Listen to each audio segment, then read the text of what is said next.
కర్ణుని యొక్క వ్యక్తిత్వం మహాద్భుతమైనటువంటి రీతిలో కొనసాగుతుంది. యథార్థమునకు కర్ణుడు లేకపోతే కురుక్షేత్ర యుద్ధం జరిగి ఉండేదా అన్న విషయాన్ని నిష్పక్షపాతంగా పరిశీలనం చేస్తే జరిగి ఉండేది కాదు అన్న విషయమే స్పష్టంగా గోచరమవుతుంది. అందుకే ఆ ధర్మ సంస్థాపన యందు భగవంతుని యొక్క వ్యూహమునందు ప్రణాళికా రచన యందు కర్ణుడు చాలా ప్రధానమైనటువంటి పాత్రని పోషించాడు. దుర్యోధనుడి యొక్క ఆశలన్నీ కర్ణుడి మీదే. ఎందుకనంటే భీముడికి సంబంధించినంత వరకు దుర్యోధనుడి నమ్మకం ఏమిటి అంటే తాను ప్రతిఘటించగలను అని. అందుకే నిరంతరం భీముడి మీద విజయం సాధించడం కోసం అనితర సాధ్యమైనటువంటి రీతిలో పరిశ్రమ చేస్తూ ఉండేవాడు.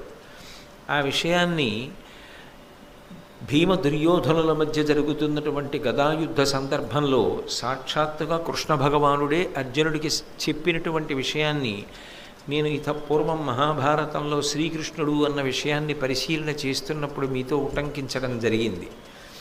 అందుకని ఆయన భీముణ్ణి నేను మట్టు పెట్టగలను అని ఒక ప్రధానమైన విశ్వాసాన్ని పొందాడు. కానీ అర్జునుడి విషయం దగ్గరికి వచ్చేటప్పటికీ అర్జునుడిని మట్టు పెట్టగలిగినటువంటి గొప్ప యోధుడు తన వైపు ఒకడు ఉన్నాడు అన్న పరిపూర్ణమైన విశ్వాసము దుర్యోధనుడిలో లేదు. భీష్మద్రోణాదులు లేరా అంటే భీష్మద్రోణాదులు ఉన్నారు, కానీ వాళ్ళకి పాండవ పక్షపాతం ఉన్నది అని, వాళ్ళకి బంధు సంబంధమైనటువంటి ఆప్యాయత ఆ పాండవుల యందు ఎక్కువగా ఉన్నది అని ఒక కృతనిశ్చయం దుర్యోధనుడికి. అందుకే ఆయన అర్జునుణ్ణి సంహరించగలిగినటువంటి వీరుడు ఎవరైనా లభిస్తాడా, అలా లభించినట్లయితే నేను పాండవుల్ని మట్టు పెట్టడం చాలా తేలికవుతుంది. అలా అర్జునుణ్ణి సంహరించగలిగినటువంటి వీరుడు నాకు లభించనంతకాలం నేను చేసేటటువంటి పరిశ్రమ ఏదైనా కూడా పరిమితమైనటువంటి ప్రయోజనాన్నే ఇవ్వగలదు తప్ప పరిపూర్ణమైన ప్రయోజనమును ఇవ్వలేదు అనేటటువంటి లెక్క కట్టుకుని ఉన్నాడు. అటువంటి సమయంలో కురుక్షేత్ర సంగ్రామం జరిగి అందులో కర్ణుడు పడిపోయే పర్యంతము కూడా నిజానికి దుర్యోధనుడి యొక్క ఆశలన్నీ ఎవరి మీద ఉన్నాయి అంటే కర్ణుడి మీదే పెట్టుకున్నాడు. కర్ణుడు అర్జునుణ్ణి సంహరించగలడు, నేను భీముణ్ణి సంహరించగలను, ఇక మిగిలిన వారు పెద్ద విషయంలోకి రారు, వాళ్ళని కర్ణుడు చాలా తేలికగా సంహరిస్తాడు, కాబట్టి విజయము నాదే అనేటటువంటి పూనిక పొందాడు. కర్ణుడి దుర్యోధనుడి పక్కన లేకపోయినా, కర్ణదుర్యోధనుల మధ్య అంత గొప్ప మైత్రి ఏర్పడకపోయినా, దుర్యోధనుడు కర్ణుడిని తిరుగులేని రీతిలో నమ్మడానికి కావలసినంత స్నేహాన్ని, అటువంటి స్నేహహస్తాన్ని కర్ణుడు అందించకపోయినా దుర్యోధనుడు యుద్ధానికి వెళ్ళి ఉండేవాడా అన్న విషయం కొంచెం అనుమానాస్పదమే. ఎందుకని అంటే అర్జునుడికి తగిన వీరుడు తన పక్షాన ఉన్నాడు అన్న ధైర్యం దుర్యోధనుడికి లేదు. కానీ కర్ణుడు పరిచయం అవడమే మహాభారత కథని ఒక పెనుమలుపు తిప్పింది. అయితే అసలు కర్ణుడు దుర్యోధనుడి వైపుకి ఎందుకు వెళ్ళాడు? దుర్యోధనుడికి సంబంధించినటువంటి బంధుత్వం ఉన్నవాడు కాడు. పాండవుల వైపు బంధుత్వము లేదని చెప్పడానికి వీల్లేదు. అసలు వాళ్ళు వచ్చిన అంశాలను పరిశీలనం చేస్తే నిజానికి తెలియకపోయినప్పటికీ కూడా ఒక రకంగా ధర్మరాజు గారికి సోదరుడే అవుతాడు కర్ణుడు. ఎందుచేత అంటే కర్ణుడు సూర్యుని యొక్క కుమారుడు, ధర్మరాజు గారు యమధర్మరాజు గారి యొక్క అంశతో వచ్చినవాడు. యమధర్మరాజు గారు సూర్యుని యొక్క కుమారుడు, కర్ణుడు సూర్యుని యొక్క కుమారుడు. అప్పుడు ధర్మదేవత యొక్క అంశలో వచ్చినటువంటి ధర్మరాజు గారు సూర్యుని యొక్క కుమారుడైనటువంటి కర్ణుడు, వీళ్ళిద్దరూ అన్నదమ్ములే అవుతారు. అయినప్పుడు ఇద్దరి యందు తత్సంబంధమైనటువంటి తేజస్సు, తత్సంబంధమైనటువంటి అంశయే ప్రకాశిస్తున్నప్పుడు వాళ్ళ మనోభావనల మధ్య సమతౌల్యం ఉండాలి. కానీ కర్ణుడు కేవలము దుర్మార్గుడే అని నిర్ణయించడం కూడా సాధ్యం కాదు. ఎందుచేత అంటే మహాభారతాన్ని నిష్పక్షపాతంగా పరిశీలనం చేస్తే కర్ణుడు దుర్మార్గుడు అని చెప్పడం కన్నా కర్ణుడు విధి చేత వెక్కిరింపబడినవాడు, కర్ణుడు దురదృష్టవంతుడు అని చెప్పడానికే అవకాశం ఎక్కువ కనపడుతుంది. ఆ దురదృష్టం ఆయనని వరించి ఉండకపోతే, ఆయన అటువంటి ఇబ్బందులను పొంది ఉండకపోతే, ఆయన నిజానికి కురుక్షేత్రం జరిగిపోయిన తరువాత అఖండ భూమండలాన్ని పరిపాలించడానికి కావలసినటువంటి సమర్థతని పొందినవాడు, అర్హతని పొందినవాడు. ఆయన స్వయంగా కుంతీదేవి యొక్క కుమారుడు, పైగా సూర్యభగవానుని యొక్క పుత్రుడు. ఈ భూమి మీద సహజమైనటువంటి కవచకుండలాలతో ఉన్నవాడు కర్ణుడు వినా ఇంకొకడు కనపడడం. మహాతేజోమూర్తి, గొప్ప అందగాడు. నిజంగా భారతాన్ని నేను 1కి 4 మాటలు అంటున్నాను, నిష్పక్షపాతంగా పరిశీలనం చేస్తే అర్జునుడి కన్నా కూడా చాలా అందగాడిగా కర్ణుడు కనపడతాడు మనకి. అటువంటి బంగారు కాంతితో సూర్యమండలం భూమి మీదకి దిగొచ్చిందా అన్నంత అందగాడు, అంతటి శౌర్యమూర్తి, అంతటి విలుకాడు, అంతటి ధనుర్ధరుడు, అంత గొప్ప పరాక్రమం కలిగినటువంటి వాడు, దానము చేసినటువంటి వాడు. ఆయన గురించి ప్రజలు ఆయన సుగుణముల గురించి మాట్లాడుకున్నారు అనడానికి మహాభారతంలో సాక్ష్యాలున్నాయి. అలాగే ఆయన మౌఢ్యంతో పాండవుల్ని ద్వేషించిన వాడు కాడు. ఆయనకి పాండవుల పట్ల కొంత ప్రేమ ఉన్నది అన్న విషయం కూడా మహాభారతాన్ని పరిశీలనం చేస్తే అర్థమవుతుంది. కుంతీదేవి వచ్చి ఒక క్లిష్టమైన సన్నివేశంలో నువ్వు నా కుమారుడివి అని అడిగితే, అర్జునుడు వినా మిగిలిన 4 నీ కుమారులు నాకు దొరికినప్పటికీ వాళ్ళని వధించకుండా విడిచిపెడతాను అని ప్రతిజ్ఞ చేసినటువంటి ఔదార్యం ఉన్నవాడు. ఆ మాతృప్రేమ లేదు అని చెప్పడం కూడా సాధ్యం కాదు. దుష్టచతుష్టయమునందు ఒకడుగా అపకీర్తిని పొందినప్పటికీ కేవలముగా పరమ దుర్మార్గమైనటువంటి లక్షణములే కలిగినవాడు అని చెప్పడం సాధ్యం కానే కాదు. పైగా కొన్ని సందర్భాలని పరిశీలించినప్పుడు కర్ణుడి విషయంలో చదవడానికి బాధగా ఉంటుంది, చెప్పడానికి బాధగా ఉంటుంది, యథార్థానికి వినడానికి బాధగా ఉంటుంది. ఇది ఇలా ఎందుకు జరిగింది, ఇలా జరగకుండా ఉంటే ఎంత బాగుండేది అనిపిస్తుంది. కానీ ఒక్క విషయాన్ని జాగ్రత్తగా పరిశీలనం చేస్తే దాని వెనక దేవతల యొక్క వ్యూహము స్పష్టంగా కనపడుతూ ఉంటుంది. దుర్యోధనుడికి ఏదో ధైర్యం లేకుండా యుద్ధానికి ఎలా వెడతాడు? దుర్యోధనుడు యుద్ధానికి వెళ్ళకపోతే అధర్మాత్ములందరూ మడిసిపోవడం అన్నది ఎలా సాధ్యమవుతుంది? అసలు కృష్ణ పరమాత్మ యొక్క అవతార ప్రయోజనం ఎలా నెరవేరుతుంది? నరుడి యొక్క అవతారమైనటువంటి అర్జునుని యొక్క అవతార ప్రయోజనం ఎలా నెరవేరుతుంది? ఆ అవతార ప్రయోజనము నెరవేరాలి అంటే దుర్యోధనుడు కురుక్షేత్ర సంగ్రామానికి రావడంలో పూనికని పొంది తీరాలి.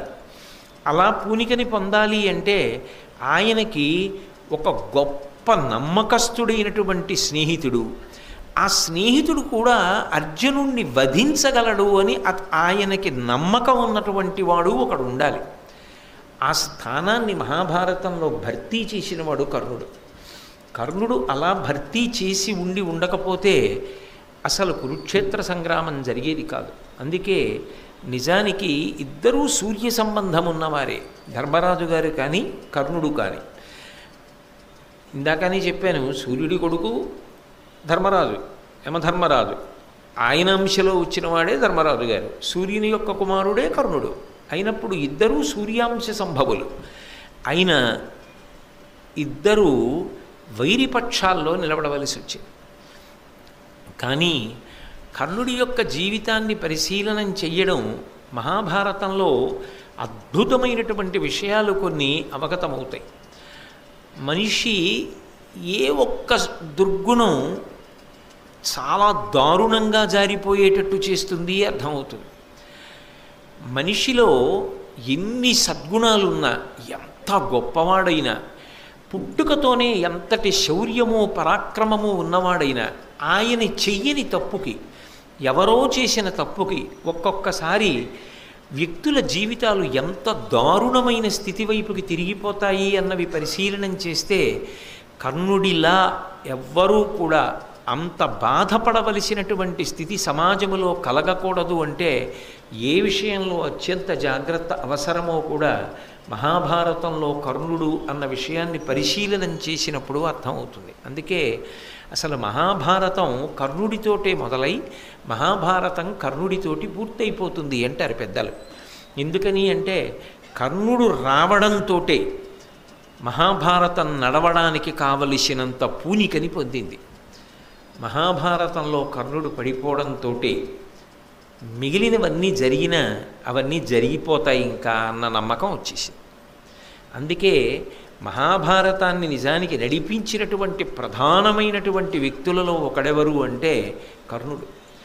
కానీ బాధాకరమైన విషయం కూడా ఏమిటి అంటే ఆ కర్ణుడు దుష్టచతుష్టయంలో ఒకడుగా అపకీర్తిని పొంది ఉండడం.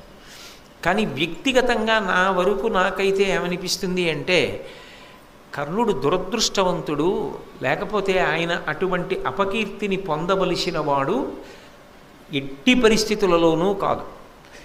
అంతకన్నా చాలా చాలా గొప్ప వైభవాన్ని పొందవలసిన వాడు చివరికి ఇంత అపకీర్తిని పొందవలసి వచ్చింది. దీనికి నిజానికి ఆయన తప్పు కన్నా వేరొకరి తప్పే ఆయన్ని కాటేసింది అని నాకు అనిపిస్తూ ఉంటుంది. అది నా వ్యక్తిగతమైన అభిప్రాయం. సరే, మహాభారతంలో కర్ణుని యొక్క వ్యక్తిత్వము అన్న విషయాన్ని పరిశీలనం చేస్తే ఆదిపర్వంలో కర్ణుని యొక్క జననాన్ని నన్నయ్య గారు తెలియచేశారు. అందులో అంటారు, యాదవ కుల విభుడగు శూరుడను నాతడు ఆత్మతనూజలయందు పెద్దదాని అంబుజముఖి ధవళాక్షి వసుదేవు చెలియలి పృథా అను చెలువ ప్రీతి తన మేనయత్త నందనుడు అపుత్రకుడైన ఆ కుంతిభోజన కర్ధితోడ కూతుగానిచ్చిన కోమలియాతని ఇంట తానుండి అనేక విప్రవరులకు అతిథిజనులకు అవారితముగా తండ్రి పనుపున ఇష్టాన్న దానమునర చేయుచున్న దుర్వాసుడన్ సిద్ధమౌని వచ్చే అతిథి అయి భోజన వాంఛ చేసి. మహాభారతాన్ని ఇంత పెద్ద మలుపు తిప్పడంలో కూడా దుర్వాసో మహర్షిదే ప్రధాన పాత్ర. యథార్థమునకు కుంతీదేవి జన్మించింది ఎక్కడ అంటే శూరుడు అనబడేటటువంటి ఒక మహానుభావుడికి కుమార్తెగా జన్మించింది. ఆయన కుమారుడే వసుదేవుడు. అందుకే ఆ శూరుని యొక్క వంశంలో వచ్చినటువంటి వసుదేవుని యొక్క చెల్లెలు. అందుకే కృష్ణ పరమాత్మకి మేనత్త అయింది. అటు వసుదేవుని యొక్క కుమారుడేగా మరి కృష్ణుడు అయినప్పుడు వసుదేవుని యొక్క చెల్లెలు కుంతీదేవి కృష్ణుడికి ఏమవుతుంది? తండ్రి గారి చెల్లెలు కాబట్టి మేనత్త అవుతుంది. కాబట్టి కుంతీదేవి యొక్క మొట్టమొదటి పేరు పృథ, తండ్రి పెట్టుకున్న పేరు పృథ. అటువంటి పృథ పెరిగింది మాత్రం కన్న తండ్రి దగ్గర పెరగలేదు. ఎందుకని అంటే అపుత్రకుడు, పిల్లలు లేనటువంటి వాడైనటువంటి కుంతిభోజుడు అనబడేటటువంటి రాజుకి ఈ పిల్లని దత్తతనిచ్చాడు శూరుడు. అలా ఇచ్చినటువంటి కారణం చేత ఈ కుంతీదేవి కుంతిభోజుడి దగ్గర పెరిగింది. కన్న తండ్రి పెట్టిన పేరు పృథ. కుంతిభోజుని యొక్క కుమార్తెగా పెరిగింది కాబట్టి ఆమెకి కుంతీదేవి అని పేరు వచ్చింది. ఆమె సహజముగా సద్గుణాలకి అలవాలు. ఆమె ఏదో కపటముతో కూడుకున్న నడవడి కలిగినదో భోగముల యందు అపేక్ష కలిగినదో అని ఆదిపర్వంలో కనపడదు. ఆమె చాలా గొప్ప వ్యక్తిత్వం ఉన్న తల్లి. నిజంగా మహాభారతంలో కుంతిని పరిశీలనం చేస్తే కుంతీదేవి పాదాలకి నమస్కారం చేయకుండా ఉండలేం. ఎంత గొప్ప వ్యక్తిత్వమైనా ఒక్కొక్కసారి జీవితంలో చేసినటువంటి ఒక పెద్ద పొరపాటు కట్టి కుడిపేస్తుంది. అది జీవితాంతం కాల్చేస్తుంది మనిషిని. అది ఎలా కాలుస్తుంది అంటే పైకి చెప్పలేరు, లోపల అనుభవంలో వదిలిపెట్టలేరు. చెట్టు పైకి ఆకుపచ్చగా నవనవలాడుతూ కనపడుతూ ఉంటుంది, కొమ్మలు చక్కగా ఊగుతూ ఉంటాయి. కానీ చెట్టు తొర్రలో మంట ఒకటి బయలుదేరి మండుతోంది.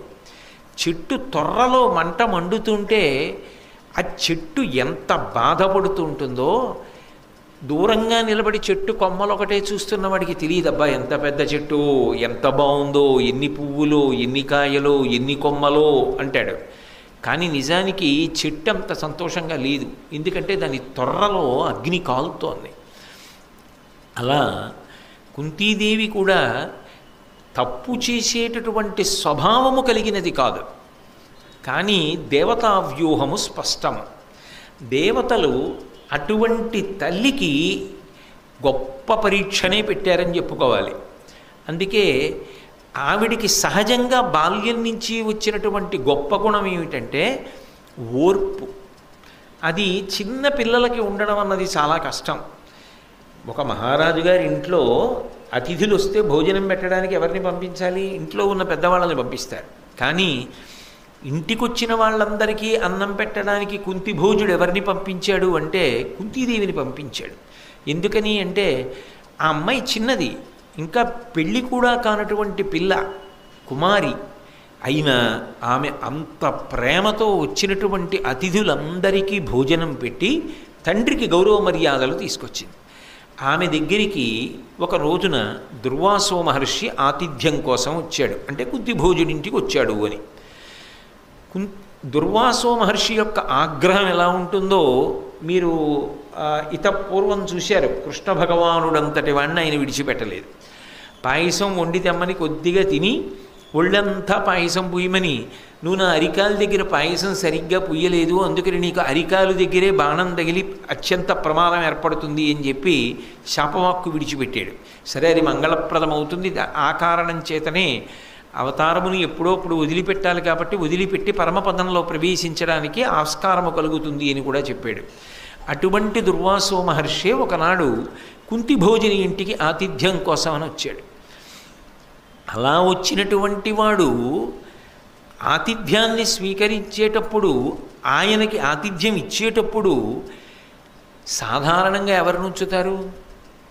ఎవరైనా పరిణతి కలిగిన వాళ్ళు కాస్త వయస్సులో పెద్దవాళ్ళని పెడతారు. ఎందుకంటే ఆయన సామాన్యుడు కాడు, క్రోధధారి, ఏమో ఎప్పుడేం కోపం వస్తుందో కాస్త పెద్దవాళ్ళని చూడమని అంటారు. కానీ చిత్రం ఏమిటంటే కుంతీదేవే సపర్య చేసింది, కుంతీదేవే భోజనం పెట్టింది. అంటే వయసుతో సంబంధం లేకుండా ఆవిడ పరిణతి అటువంటిది. ఆయన భోజనం అంతా చేశాడు. కుంతీదేవి చేసిన సేవల చేత ఎంతో సంతోషాన్ని పొందాడు. ఒక పెళ్ళి కాని పిల్లకి ఆ వరం అవసరమా అని మనం అనుకుంటామేమో, కానీ భారత కథా గమనానికి ఆ వరం ఎంతో అవసరమని త్రికాలవేది అయినటువంటి మహర్షి భావన చేసి ఉంటాడు. అందుకే ఆయన వెళ్ళిపోతూ ఒక వరం ఇచ్చాడు. నువ్వు ఎప్పుడైనా ఎవరైనా దేవతని నేను నీకు ఉపదేశం చేసిన మంత్రం చేత ఆహ్వానం చేస్తే వాళ్ళొచ్చి నీకు సంతానాన్ని అనుగ్రహిస్తారు అని చెప్పి ఆ మంత్రాన్ని ఉపదేశం చేసి వెళ్ళిపోయాడు. ఆయనతో ఉండే గొడవ ఎలా ఉంటుందంటే, ఈ మంత్రం నాకెందుకు అంటే అదో గొడవ, అందుకని ఇచ్చింది పుచ్చేసుకుంటే అయిపోతుంది. అందుకని ఆ మంత్రాన్ని ఒక కన్య ఉపదేశాన్ని పొందింది. అది నిజానికి తర్వాత కాలంలో భారతాన్ని నిలబెట్టింది. ఆ వరం వల్లే కదా ధర్మరాజు గారు భీముడు, అర్జునుడు, నకులుడు, సహదేవుడు పుట్టారు. ఆ వరమే నిజానికి భారతాన్ని దుర్యోధనుడి వైపు నుంచి కూడా నడిపించడానికి కారణమైంది. ఈ వరం కుంతీదేవిలో ఎందుకో ఒకప్పుడు ఒక చాపల్యానికి కారణమైంది. ఆమె సహజముగా చాపల్యము కలిగినటువంటి పిల్ల మాత్రం కాదు. అప్పుడు ఏమనుకోవాలి అంటే, బుద్ధిని ప్రచోదనం చేసేవాళ్ళు ఎవరు? దేవతలు ప్రచోదనం చేస్తారు. అందుకే కదా ఏ పూజ చేసినా ఆఖరణ లఘుగాయత్రిలో ప్రచోదయాత్ అని అడుగుతారు. ఎందుకో ఒక రోజున ఆమె బుద్ధి అలా ప్రచోదనమైంది. ఆమె గంగా స్నానానికి వెళ్ళింది. గంగలో స్నానం చేసి చూసేటప్పటికీ భానోదయం అవుతోంది. సూర్యబింబాన్ని చూసింది. ఎర్రటి బింబాన్ని తదేకంగా చూడరు, బంగారు వర్ణంలోకి వచ్చినటువంటి బింబాన్ని చూసింది. అది ఎంతో అందంగా ఉంటుంది, మాంసచిక్షువుతో చూడడానికి యోగ్యంగా ఉంటుంది. ఆ బంగారు రంగులో ఉన్న బింబాన్ని చూసేటప్పటికీ ఆవిడికి ఎందుకో దుర్వాసో మహర్షి ఇచ్చినటువంటి వరం జ్ఞాపకానికి వచ్చింది. అబ్బా, వెలుగుల ముద్ద, బంగారు వర్ణంలో ఉన్నాడు, ఇట్లాంటి పిల్లాడు నాకు పుడితే అనుకుంది. అసలు అప్పుడు ఎందుకు ఆలోచన ఆవిడికి? ఎందుకో అప్పుడు వచ్చింది ఆలోచన. అసలు అలా అని చూస్తే ఏమవుతుందో చూద్దాం అనుకుంది. లోకంలో ఎలా ఉంటుందంటే కొన్ని ఇలా చేస్తే ఏమవుతుందో చూద్దామనో ఆలోచన వస్తూ ఉంటుంది. కానీ కుంతీదేవి అలా పరిణతి చాలా తక్కువ ఉన్నదని అనుకోవడానికి వీల్లేదు. పైగా అదే చిన్న విషయమా చిరక విషయమా? ఓ పిల్లాడిని కన్నెపిల్ల పొందడం అంటే ఆమెకి తెలియదా దాని యొక్క విపరిణామములు ఎలా ఉంటాయో? అంటే తెలుసు ఆమెకు. కానీ దేవతా వ్యూహం అనే నేను అనుకోవలసి ఉంటుంది, మీరైనా భావన చేయవలసి ఉంటుంది. మహాభారతం ధర్మ సంస్థాపన కోసం జరిగిన కథ కాబట్టి అలా ఒక వ్యక్తి రాకపోతే, దుర్యోధనుడి పక్షాన నిలబడకపోతే భారత యుద్ధం జరిగే అవకాశం లేదు. అందుకే ఆమెకు ఆ చాపల్యం కలిగి గంగానదిలో స్నానం చేసి సూర్యబింబం వంక తిరిగి ఆ మంత్రము తనదగు హృదయమున అక్కన్య నిలిపి ఆదిత్యున కర్ఘ్యమెత్తి నాకు ఇమ్ము ప్రియమ్మున నీయట్టి పుత్రుని అంబుజమిత్ర అర్ఘ్యమిచ్చి ఆ సూర్యబింబానికి ఇస్తూ నీలాంటి కొడుకుని నాకు ఇయ్యి అంది. దేవతలకు ఒక లక్షణం ఉంటుంది. వాళ్ళని ఆ మంత్రంతో పిలిచినప్పుడు వాళ్ళు వచ్చి ఆ కోరుకున్న అనుగ్రహాన్ని కటాక్షించి వెళ్ళిపోతారు. అందుకని బింబం అక్కడే ఉంది. అందులోంచి సూర్యాంశలో సూర్యుడు బయలుదేరి వచ్చాడు, మాంసచక్షువుతో చూడడానికి వీలుగా. అయినా ఆయన తేజస్సు, ఆయన రూపం, ఆయన వైభవం అలా ఉంటుంది కదూ. ఆయన వచ్చాడు. వస్తే అని కేలుముగిచి నిలిచిన వనజాయత నేత్ర కడకు వచ్చెను గగనంబున నుండి కమలమిత్రుడు తన తీవ్ర కరత్వముడిగి తరుణద్యుతితో. బింబం క్షణక్షణానికి తేజస్సుని పుంజేసుకుంటూ ఉంటుంది. కానీ ఆయన ఏం చేశాడంటే తన తేజస్సుని బాగా తగ్గించేసుకొని ఆ పిల్ల చూడడానికి వీలుగా ఉండేటట్టుగా ఆకాశంలోంచి భూమి మీదకి దిగి ఆమె దగ్గరికి వచ్చాడు. ఆమె ఎప్పటికేం చేసింది? 2 చేతులు కైమోడ్చి కళ్ళు మూసి నమస్కరించి ప్రార్థన చేసింది. కళ్ళు తెరిచేటప్పటికి ఎదురుగుండా ఉన్నాడు. ఆ మంత్ర ప్రభావం అటువంటిది కాబట్టి ఎదురుగుండా వచ్చాడు. వచ్చేటప్పటికే ఆమెకి జ్ఞాపకానికి వచ్చింది. నేనేమన్నానో అది చేయడానికి వచ్చాడు. ఇప్పుడు ఆయన ఏం చేస్తాడు? వచ్చి ఆయన లాంటి పిల్లాడిని ఇస్తాడు. ఏం చేయాలి? ఈవిడే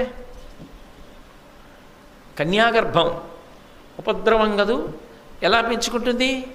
అందుకని భయం వేసి వెంటనే అంది, నాకు వరమిచ్చి బిడ్డనివ్వాలని నువ్వు బయలుదేరి వచ్చి ఉంటావు, నాకొద్దు. ఎందుకొద్దు అంటావేమో, బ్రహ్మజ్ఞాని నాకు వరం ఇచ్చాడు. ఆ బ్రహ్మజ్ఞాని ఇచ్చినటువంటి వరం ఎలా పనిచేస్తుందో ఒకసారి పరిశీలిద్దామని అన్నానంతే. అంతకు మించి నిజంగానే ఏదో నీలాంటి కొడుకుని పొందాలని వాంఛలేదు, అందుకని నాకొద్దు. ఇలా పిలవడం నా తప్పే. అలా కదా పిలిచాను, మరి నీలాంటి కొడుకుని ఇమ్మని కదా పిలిచాను. మరి నీలాంటి కొడుకుని ఇవ్వడానికే నువ్వు వచ్చావు. వచ్చిన తర్వాత పరిహాసమా? ఇప్పుడు నీలాంటి కొడుకు నాకు అక్కర్లేదు. అదేదో అది నిజంగా మంత్రం పనిచేస్తుందో లేదో చూడటం ఏమిటి? ఆయన బ్రహ్మజ్ఞానని ఆవిడే చెప్తూ. కాబట్టి తన యందే దోషం ఉంది కదా ఇప్పుడు. అందుకని ఆవిడ ఏం చేసిందంటే నన్ను క్షమించు. పాపం ఇప్పుడు ఓ పొరపాటు జరిగిందనుకోండి, అది పొరపాటు అని అనుకుని వెంటనే త్రికరణ శుద్ధిగా నన్ను క్షమించు అంది. ఇంకంతకన్నా ఆవిడ ఏం చేయగలదు? ఏది జరగకూడదో అది జరిగింది కాబట్టి నన్ను క్షమించి నువ్వు బయలుదేరి వెళ్ళిపో. నువ్వు 3 మూర్తుల యొక్క సమాహార స్వరూపానివి, 3 వేదములు నీ యందు పుట్టే. అటువంటి భగవంతుడవు కనుక నా యందు అనుగ్రహంతో చేసిన పొరపాటు మన్నించి నాకు బిడ్డని ఇవ్వకుండా వెళ్ళిపో. ఎందుకు బిడ్డడొద్దంటున్నావు అంటావేమో, ఏను మంత్రశక్తి ఎరుగక కోరితి కన్యకిదియు కొరగాదు నాకు గర్భమైన నా తల్లిదండ్రులు చుట్టములను నన్ను చూచి నగరే. కన్న తల్లి దగ్గర కన్న తండ్రి దగ్గర లేదు, పెంపుడు తల్లి పెంపుడు తండ్రి దగ్గర ఉంది. పోని వాళ్ళు ప్రేమగానే చూస్తున్నారు, కన్న తల్లిదండ్రుల్ని మరిపించిన వాళ్ళు అని అనుకున్నా ఓ సూర్య భగవానుడా, ఇప్పుడు నువ్వు నాకు బిడ్డనిస్తే అది కన్యాగర్భం. నేనిప్పుడు ఆ పిల్లవాడిని ఎత్తుకు తిరుగుతుంటే నా తల్లిదండ్రులు ఏమంటారు, చుట్టాలు ఏమంటారు, సమాజం ఏమంటుంది, నేను ఏమని చెప్పాలి వాళ్ళందరికీ జవాబు? కాబట్టి నాకు వద్దు. దయచేసి నేను అడిగిన దానిని మన్నించి నువ్వు నాకు బిడ్డన్ని ఇవ్వకుండా క్షమించి వెళ్ళిపో. ఆయన అన్నాడు, అలా కుదరదు. మాకు కొన్ని నియమాలు ఉంటాయి. నువ్వు ఒక మంత్రంతో ఒక సంకల్పం చేసి పిలిచావు, నేను వచ్చాను, దర్శనమిచ్చాను. ఇచ్చిన తరువాత నువ్వు దేని కొరకు అపేక్షించి మంత్రాన్ని జపం చేసి నన్ను పిలిచావో అది నీకు నేను ఇచ్చి వెళ్ళిపోవాలి. మహాభారతం ఆది పర్వం ప్రకారం నేను ఈ మాట ఒకటికి 2-3 మాటలు ఎందుకంటున్నానంటే, కర్ణజననం అదే మహాభారతంలో కొద్ది మార్పులతో కనపడుతుంది. మళ్ళీ ఆరణ్య పర్వంలో ఒకసారి, ఉద్యోగ పర్వంలో ఒకసారి అలా మార్పు చెంది కనపడుతుంది. అందుకని నేను ఆది పర్వం అని నొక్కి చెప్పడానికి, అలా ఎందుకు కనపడుతుంది అన్నది మళ్ళీ వేరు విశేషం. ఇప్పుడు దాని దోలికి నేను వెళ్ళదలుచుకోలేదు. ఆది పర్వం ప్రకారం అయితే సూర్యభగవానుడు అన్నాడు, సరే ఇప్పుడు నీకున్న బాధ ఏమిటి? నేను నీకు బిడ్డన్ని ఇస్తే కన్యాగర్భం అని బెంగ, కాబట్టి సద్యోగర్భంలో నీకు సంతానం ఇస్తాను అంటే ఉత్తర క్షణం నీకు కుమారుడు జన్మిస్తాడు. దానికోసం నువ్వు గర్భధారణ చేయవలసిన అవసరం ఉండదు. వనపర్వం ప్రకారం అయితే 10 నెలలు మోసింది కర్ణుణ్ణి. కాబట్టి నీ కన్యాత్వము చెడదు. భవిష్యత్తు యందు నువ్వు వేరొకరికి ఇల్లాలి అయినప్పుడు నేను మోసగించానన్న భావన నువ్వు పొందక్కర్లేదు. నీ కన్యాత్వం చెడకుండా నీకు వరమిస్తున్నాను. సంతానమును కటాక్షించి దేవతలుగా నేను పాటించవలసిన నియమాన్ని నేను పాటిస్తాను. నీకు ఇబ్బంది కలగకుండా నేను ఎంతవరకు అనుగ్రహం చేయగలనో నీ కష్టాన్ని దృష్టిలో పెట్టుకుని అంతవరకు అనుగ్రహం చేయగలను తప్ప ఈ రెండిటికి దాటి నన్ను పిలిచిన తరువాత, మంత్రజపం చేసిన తరువాత, ఒక కోరిక వెల్లడించిన తరువాత నీకు బిడ్డనివ్వకుండా వెళ్ళిపోవడం సాధ్యం కాదు. ఎందుకంటే ఎవరి ధర్మాన్ని వాళ్ళు పాటించాలి అని సద్యోగర్భమునందు ఒక బిడ్డనిచ్చాడు. ఆమె ఆ పిల్లవాడిని చూసుకుంది. ఆ పిల్లవాడు సలలితమైన పుట్టుకవచంబు నిసర్గజమైన కుండలంబుల యుగళంబు నొప్పగా సుపుత్రుడు కర్ణుడు పుట్టే సూర్యమండలమొక భూతలంబున బెడంగయి దీప్తి సహస్రకంబుతో వెలుగెడునా నిజజ్యుతి సవిస్తరలీల వెలుంగుచుండగన్. నిజంగా ఇదే వివాహం అయిపోయిన తరువాత ఇలాంటి కొడుకు పుట్టుంటే భారతదేశం అంతటా ఎంత ఉత్సవం జరిగి ఉండేదో. కుంతీదేవి అటువంటి కొడుకుని కందని ఆ తండ్రి ఎంత ఆనందపడిపోయి ఉండేవాడో, ఇంతటి తేజోమూర్తి నాకు కొడుకుగా పుట్టాడని. ఆ పుట్టినవాడి జీవితం ఎంత భద్రమైన రీతిలో, ఎంత గొప్పగా వర్ధిల్లి ఉండేదో. ఇందులో ఎవరిది తప్పని నిర్ణయం చేయగలరు? దుర్వాసో మహర్షి వరమివ్వడం తప్పంటారా? భారతం ఎలా నడుస్తుంది? అంత పరిణితి కలిగిన పిల్ల కుంతీదేవి అడగడం తప్పంటారా? వచ్చిన సూర్యభగవానుడు ధర్మం పాటించడం తప్పంటారా? అప్పటికీ సద్యోగర్భంలో బిడ్డనిచ్చి వెళ్ళడం తప్పంటారా? అయినా తన మర్యాదని దృష్టిలో పెట్టుకుని ఆ పిల్లాన్ని ఏం చెయ్యాలో అర్థం కాక విస్తుపోవడం కుంతీదేవి ఎడల తప్పంటారా? అసలు తప్పు చెప్పడం మనకెంతవరకు సాధ్యమవుతుంది? ఆ విషయంలో ఎవరి ఏమీ చెప్పలేనంత పెద్ద పీఠముడి, ఎవరు ఏం చేసినా కని కుంతీదేవి వదిలేసిన, కనడానికి కారణమై సూర్యుడు వెళ్ళిపోయినా దాని వలన జీవితం పాడైపోయిన వాడు మాత్రం కర్ణుడు అన్నది నిస్సందేహమైనటువంటి విషయం. అప్పుడైనా ఇప్పుడైనా ఎప్పుడైనా అంతే. అటువంటి పరమ ప్రమాదకరమైన పనులు జరగకుండుగాక, అది భారతం యొక్క తీర్పు అంతే. కాబట్టి ఆ పుట్టిన పిల్లవాడు పుట్టు కవచంబు, వాడికి పుడుతూనే కవచం ఉంది. లోకంలో కవచం కట్టుకుంటాడు ఎవడైనా, ఆయనకి పుడుతూ కవచం ఉంది. అంతేకాదు నిసర్గజమైన కుండలంబుల యుగళంబు నొప్పగా, చెవులకి సహజమైనటువంటి కుండలములు ఉన్నాయి. దానికి తోడు సుపుత్రుడు కర్ణుడు పుట్టే. ఆయన గురించి తప్పుగా ఏం మాట్లాడాల, ఏదో కుక్కలు కూసాయి, నక్కలు కూసాయి, రక్తం వర్షం పడింది, దుశ్శకునములు ఏం చెప్పలేదు. నన్నయ్య గారు చాలా పవిత్రమైన మాట మాట్లాడారు. అతను సుపుత్రుడు కర్ణుడు పుట్టే. నిజంగా అటువంటి కొడుకు ఎవరికి పుడతాడు? ఆయన సుపుత్రుడే. పరిస్థితులు ఆయనను అలా చేసేసాయి. అనేక మలుపులు తిరిగిపోయింది ఆయన జీవితం. ఆయన చేతిలో లేకుండా తిరిగిపోయింది. ఆయన చెయ్యని పాపానికి ఆయన జీవితం అలా తిరిగింది. నిజంగా ఒక కోణంలో ఆలోచన చేస్తే కర్ణుడి గురించి ఆలోచన చేసినప్పుడు చాలా బాధే కలుగుతుంది. అయ్యయ్యయ్యో, ఇంత పౌరుష పరాక్రమాలు, ఇంతటి శౌర్యమూర్తి, ఇంత గొప్పగా పుట్టినవాడు ఆఖరికి దుష్టచతుష్టయంలోకి వెళ్ళిపోయాడే. అందుకు పుట్టినవాడైతే ఎన్ని దుశ్శకునములు కనపడాలి?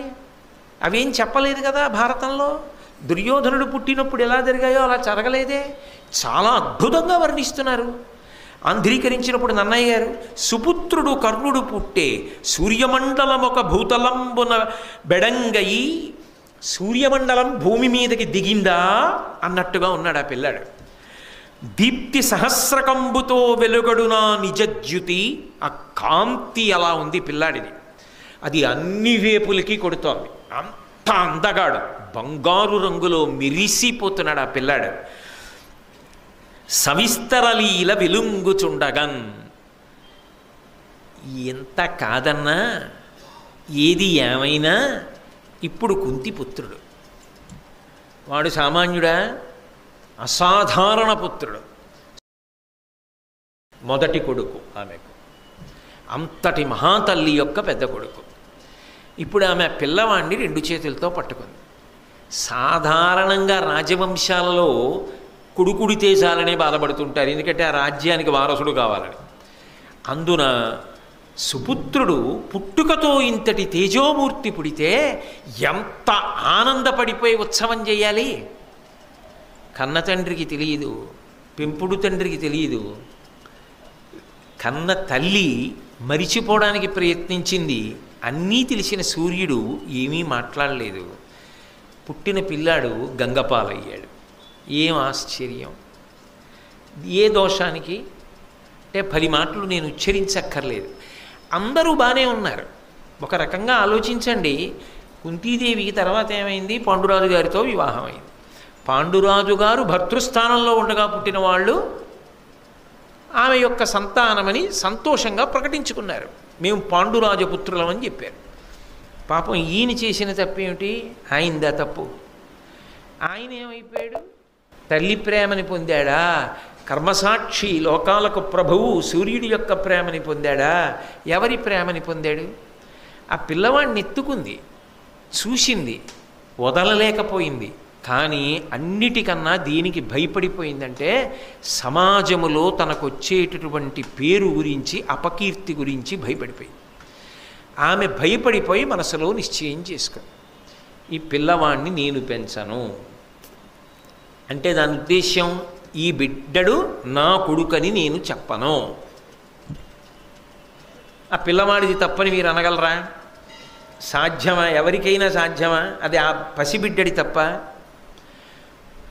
వాడు ఏం దోషం చేశాడని? వాడు ఎంత వృద్ధి, అఖండ భూమండలాన్ని ఏలగలిగినటువంటి సార్వభౌముడు. అంటే ముందే ఏదో తీర్పు చెప్పకండి.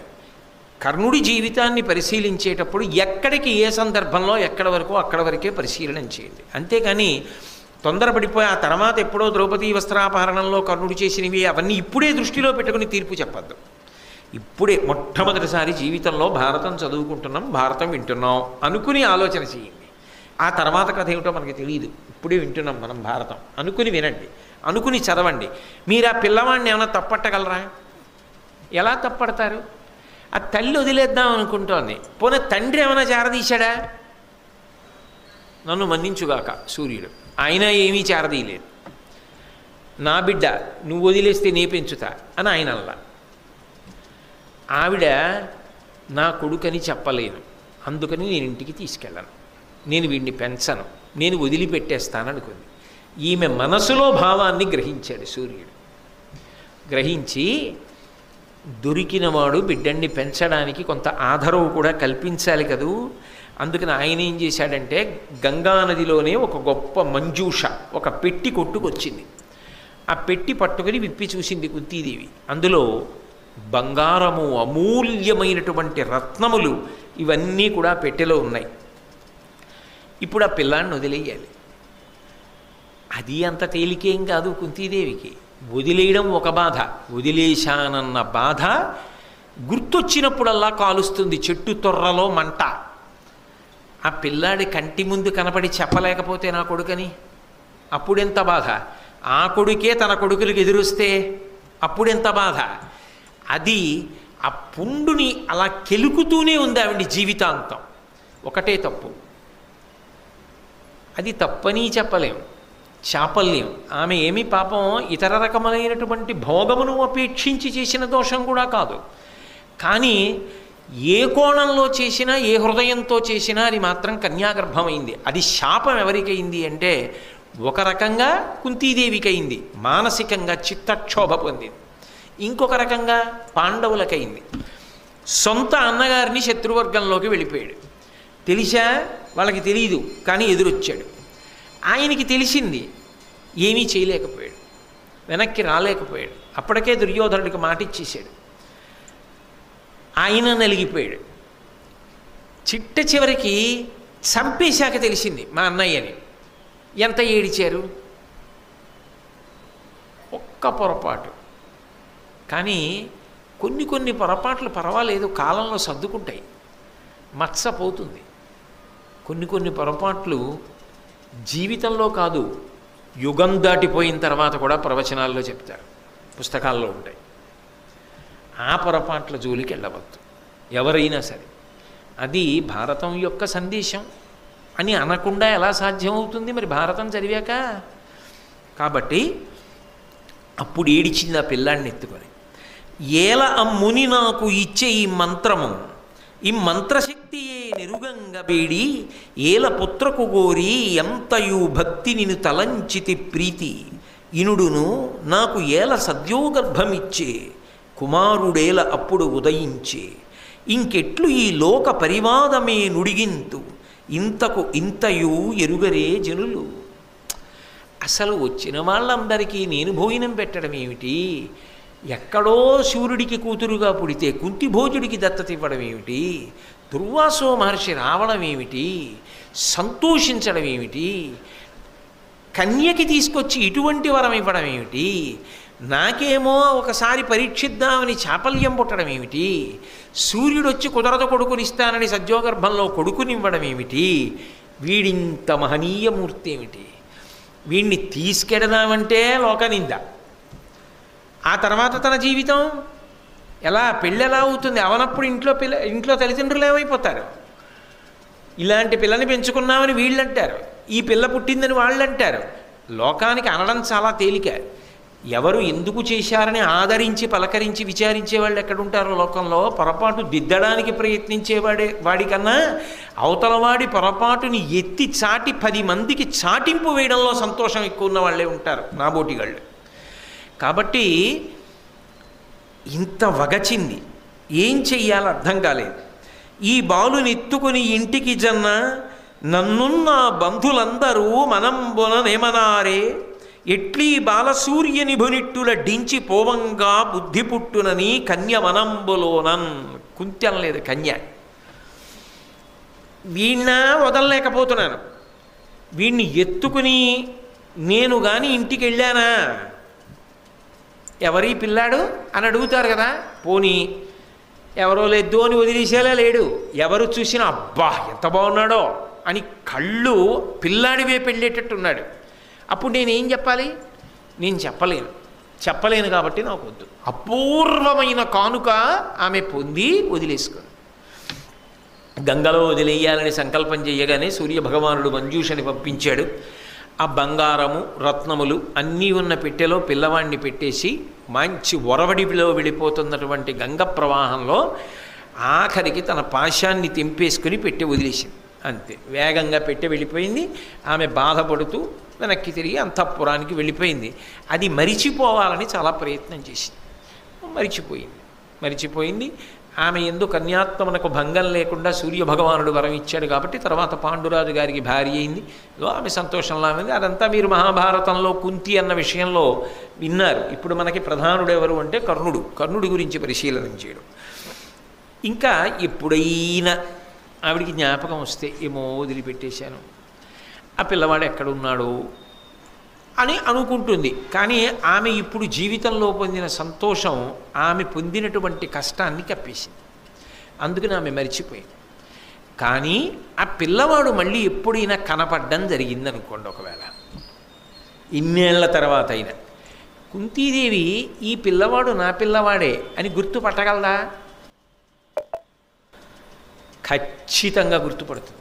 ఎందుకు గుర్తుపడుతుందో తెలుసా? సహజ కవచ కుండలాలు, సూర్యుని యొక్క దీప్తి, బంగారు రంగు, అంత అందగాడు, అంత గొప్ప శరీరం, అంత ఎత్తు, ఆయన ఏ సామాన్యుడు కాడు. నాకు భారతం చదువుతున్నప్పుడు అనిపిస్తుంది, బహుశా అందరిలో కర్ణుడు అందగాడేమో అనిపిస్తుంటుంది ఒక్కొక్కసారి. ఎందుకంటే ఆ మహాభారతంలో కర్ణుడి గురించి వర్ణించేటప్పుడు ఆయన అంగ సౌష్ఠవం కానీ, ఆయన పొడగరితనం కానీ, ఆయన చేతుల పొడుగు కానీ, ఆ ధనస్సు పట్టుకుంటే ఎలా ఉంటుంది అసలు కానీ అంత గొప్పగా వర్ణిస్తారు. సూర్యుడంటేనే ఎలా ఉంటాడండి మహానుభావుడు, కంటిని ఎంతగా ఆకర్షిస్తాడు, వెలుగుల ముద్ద, ఆయన ప్రతిబింబం, ఆయన యొక్క రూపుతో వచ్చినవాడు, కుంతీదేవి యొక్క కుమారుడు అయినప్పుడు అందగాడు కాక ఇంకొకలా ఉంటాడని ఎలా చెప్తారు? సహజ కవచ కుండలాలతో అటువంటి పిల్లవాడు ఎప్పుడైనా ఎక్కడైనా కనపడ్డాడనుకోండి, కుంతి మనసు దహించుకుపోదు. వాడా వృద్ధిలోకి వచ్చింత వాడయ్యాడని, వాడు అందులో ఒకవేళ ఏ కారణం చేతనైనా కనపడినప్పుడు అసామాన్యుడిగా కనపడ్డాడనుకోండి, త్వరలో మంట ఏమవుతుంది? భగ్గున పైకి లేస్తుంది. వాడు నా బిడ్డడే అని ఎప్పటికీ చెప్పలే. కాబట్టి ఇంత వృద్ధిలోకి వచ్చినా వాడిని చెప్పలేకపోతున్నాను, వాడు ఏమైపోతున్నాడో అన్న బాధ కొద్దిగా ఉండిపోతుంది కదా. అక్కడతో వదిలేశారు. ఆ పిల్లాడు అలా పెరగాలి, ఎక్కడో పెరిగాడు. ఎక్కడ పెరిగాడు అంటే అది మాత్రం చెప్పారు. ఆ పెట్టెలో పెట్టబడినటువంటి పిల్లవాడు పెట్టెతో సహా గంగా ప్రవాహంలో వెళ్ళిపోయాడు. వెళ్ళిపోయినప్పుడు ఒక సూతుడు అంటే రథసారథికి దొరికాడు. ఆయన ఆ పెట్టెని ఇంటికి తీసుకెళ్ళి ఆయన భార్య రాధ అన్న ఆవిడికి ఇచ్చాడు. అసలు ఆయన కుంతీదేవి యొక్క కుమారుడు. ఎలా? గుప్తంగా కుంతీ కుమారుడు, ప్రకటనంగా రాధాకుమారుడు, రాధేయుడు. ఎందుకని? ఎవరికి పెట్టె దొరికిందో ఆయన భార్య పేరు రాధ. ఆమె ఎంత అదృష్టవంతురాలో మహాతల్లి, ఎంత సౌశీల్యవతో. ఆ పిల్లవాడిని తీసుకొచ్చినప్పుడు ఆ పెట్టె దొరికిన ఆయన భార్య దగ్గరికి తీసుకెళ్ళి ఇస్తూ అన్నాడు, ఈ బిడ్డడు నాకు ఈ పెట్టెలో దొరికాడు గంగానదిలో. ఆ పెట్టెలో అమూల్యమైన రత్నములు బంగారం కూడా ఉన్నాయి. అది విచిత్రం. వీడు వస్తూ బిడ్డడే రాలేదు మన ఇంటికి, ఇంత బంగారం ఇన్ని రత్నాలు కూడా తెచ్చాడు, కాబట్టి వీడిని వసుషేణుడు అని పేరు పెడుతున్నాయి పిల్లాడికి అన్నాడు. కర్ణుడి యొక్క అసలు పేరు, ఆ పెంచిన తండ్రి గారు పెట్టుకున్న పేరు వసుషేణుడు. అంటే మీరు ఒకటి గమనించండి, ఒక చోట వదలబడినవాడు వేరొకరికి దొరికినప్పుడు అంత సంతోషకారకమయ్యాడు. అది విచిత్రం. ఆయన అంత సంతోషంగా పట్టుకెళ్ళి భార్యకి ఇచ్చాడు. ఆ భార్య రాధ ఆ పిల్లవాడిని చేత్తో పట్టుకుంది. పట్టుకోగానే ఆమె మాతృత్వాన్ని పొందింది. అబ్బా, ఎంత గొప్ప పిల్లవాడు, నా కోసమే దొరికాడు, వీడు నా అనురాగ పట్టి, నా కొడుకు అన్న భావన రాగానే ఆమెకు పాలు చేపునకు వచ్చాయి. ఆమె పాలిచ్చి పెంచింది. ఇదే చెప్పుకున్నాడు కర్ణుడు ఒకసారి. ఆమె పాలు తాగాను, నాకు తల్లి పాలిచ్చింది. ఆమె కుమారుడిగా లోకంలో పేరు పొందాను. ఇప్పుడు కాదు కుంతీ కుమారుణ్ణని చెప్పుకొనా? పాలిచ్చిన అమ్మ, పెంచి పోషించిన అమ్మ నా అమ్మ కాదు అని అనలేనన్నాడు. కర్ణుడు గొప్పవాడు కాదని మీరు ఎలా అనగలరు? నేను ఎలా అనగలను? నేను అనలేను. కానీ ఆయన దురదృష్టవంతుడు అని నేను అనడానికి కారణం, ఆయన ఆ గుణములు శోభించలేదు. అవి చెప్పుకోవడానికి అవకాశం రాకుండా అంతకన్నా దుష్టచతుష్టయంలో ఒకడిగానే అపకీర్తి ఎక్కువగా వచ్చింది. అంటే ఆయనని కాలం అలా తిప్పేసింది, అనుకోని రీతిలో తిప్పేసింది. ఇప్పుడు దాని దోషమేముందండి? అది బ్రహ్మాండమైనటువంటి సువాసనలు వెదజల్లేటటువంటి పొద. కానీ అది ఎన్ని పూలు పూసినా, అది ఎంత సువాసనాభరితమైనదైనా, ఆ పొద తెలిసో తెలియకో బ్రహ్మాండమైనటువంటి సర్పానికి ఆలవాలమైంది. ఆ పొదలో మధ్యలో పుట్టపెట్టి ఒక మహాసర్పం పడుకుంటుంది. ఎవరైనా పెడతారా ఆ పొద దగ్గరికి?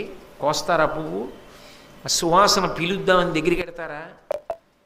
పరిస్థితుల ప్రభావం కర్ణుణ్ణి దుర్యోధనుడి దగ్గరికి తిప్పింది. అక్కడ పోయింది కర్ణుడి యొక్క వైభవం. అయితే ఆయనంతా ఆయన వెళ్ళాడా? ఆయన చేసిన తప్పులకి వెళ్ళాడా? కాదు. ఎలా వెళ్ళాడో, ఎందుకు వెళ్ళాడో పరిశీలనం చేస్తే నిజంగా చాలా చాలా బాధే కలుగుతుంది. అయ్యయ్యయ్యో, ఈ మలుపు తిరిగిక పట్టి కదా ఇలా అయిపోయాడు ఈయన అనిపిస్తుంది. అది ఎక్కడ తిరిగింది అన్నది మనం పరిశీలనం చేద్దాం. ఆ తల్లి రాధమ్మ ఎంతో ప్రేమతో పాలిచ్చి పిల్లవాడిని సొంత కొడుకుగాని పెంచి పెద్ద చేసింది. ఆ తండ్రి కూడా అంత ప్రేమతో పెంచి పెద్ద చేశాడు. అలా పెంచి పెద్ద చేసినటువంటి పిల్లవాడు పెరిగి పెద్దవాడయ్యాడు. అయిన తరువాత ఒకానొకప్పుడు ఈ కుంతీదేవి పాండురాజు గారిని పెళ్లి చేసుకుంది. పెళ్లి చేసుకున్న తర్వాత ధర్మరాజు, భీముడు, అర్జునుడు, నకులుడు, సహదేవుడు దేవతల యొక్క అంశలలో పుట్టారు. పుట్టిన తర్వాత పాండురాజు గారు శరీరం విడిచిపెట్టాడు. శరీరం విడిచిపెట్టిన తర్వాత మాద్రి సహగమనం చేసేసింది. ఈ పిల్లల్ని నేను ఎక్కడ పెంచగలనని చెప్పి అక్కడ ఉన్నటువంటి బ్రాహ్మణులందరినీ కూడా తీసుకుని ఆవిడ బయలుదేరి ఆ ఋషులందరితో కలిసి హస్తినాపురానికి వచ్చింది. అప్పుడు ధృతరాష్ట్ర మహారాజు స్వాగతం పలికాడు. ఆమె అంతఃపురంలోకి ప్రవేశించింది. వీళ్ళు దేవతాంశలలో వచ్చినటువంటి పిల్లలు పాండురాజు గారు కోరి కన్నవాడే కాబట్టి పాండురాజు యొక్క కుమారులుగానే లోకములో ధార్మికంగా భావింపబడ్డారు. వాళ్ళందరూ కూడా పాండుతనూజులు అన్న పేరుతో పెరిగి పెద్దవారవుతున్నారు. సహజంగా దేవతాంశలలో వచ్చిన వారు కాబట్టి క్రమశిక్షణతో గురువుల పట్ల పెద్దల పట్ల అకుంఠితమైనటువంటి గౌరవంతో వాళ్ళకి సేవ చేస్తూ వృద్ధిలోకి వచ్చారు. అదే సమయంలో పుట్టుకతోనే అధర్మాత్ముడు, పుట్టుకతోనే మాత్సర్య బుద్ధి కలిగినవాడు, పాండవులను ఎలా పాడు చెయ్యాలనేటటువంటి కోరిక తనంత తానుగా మొదటి నుంచి ఉన్నవాడు. పరిస్థితుల ప్రభావం వల్ల అన్న మాట దుర్యోధనుడికి అన్వయం అవ్వదు. ఆయనకి పుట్టుకతో వాళ్ళెప్పుడూ సోదర భావనతోనే ఉన్నా ఆయన అలా అంగీకరించలేడు పాండవుల్ని. అందుకని ఎలా పాండవుల్ని పాడు చేసేయాలనేటటువంటి భావన పరిపూర్ణముగా ఉన్నవాడు దుర్యోధనుడు. అయినా వాళ్ళ ధర్మం వాళ్ళని రక్షిస్తూ వచ్చింది పాండవుల్ని. అందుకే విషాన్నం పెట్టించాడు, పాములతో కరిపించాడు, నీళ్లలో తోయించాడు, లక్క ఇంట్లో పెట్టి కాల్పించాడు, ఇన్ని చేయించాడు కదూ. ఆ పిల్లలు పాండవులు పెరిగి పెద్దవాళ్ళు అవుతున్నారు. ఒకప్పుడు కృపాచార్యుల వారు పాఠం చెప్పారు వాళ్ళకి. తర్వాత ఒకనాడు ద్రోణాచార్యుల వారు వస్తే భీష్మాచార్యుల వారు సంభావించి ఆ ద్రోణాచార్యుల వారిని పాండవులకు గురువుగా పెట్టాడు. పాండవులకు అంటే పాండురాజపుత్రులకు, ధృతరాష్ట్రుని యొక్క పుత్రులకు కూడా. వాళ్ళతో పాటే కర్ణుడు కూడా నేర్చుకున్నాడు. ఆ రోజులలో మీరు భారతాన్ని జాగ్రత్తగా పరిశీలిస్తే ఏదో కొద్ది ప్రాంతానికి కాదు, ఎక్కడెక్కడ నుంచో వచ్చి ద్రోణాచార్యుల వారి దగ్గర విలువిద్య నేర్చుకునేవారు. అందుకే కర్ణుడు కూడా ద్రోణాచార్యుల వారి దగ్గరే విలువిద్య నేర్చుకున్నాడు. అందుకే గురుడు అన్నమాటే వాడుతూ ఉంటాడు ద్రోణాచార్యుల వారిని ఉద్దేశించి. ఆయన దగ్గరే నేర్చుకున్నాడు. దుర్యోధనాదులతో కలిసి తిరుగుతూ ఉండేవాడు. అయితే ఒకానొక సందర్భంలో వీళ్ళందరూ కూడా సభాప్రవేశం చేశారు. ఎప్పుడు అంటే కుమారాస్త్ర విద్యా ప్రదర్శనము అని ఒక ఘట్టం ఏర్పడింది.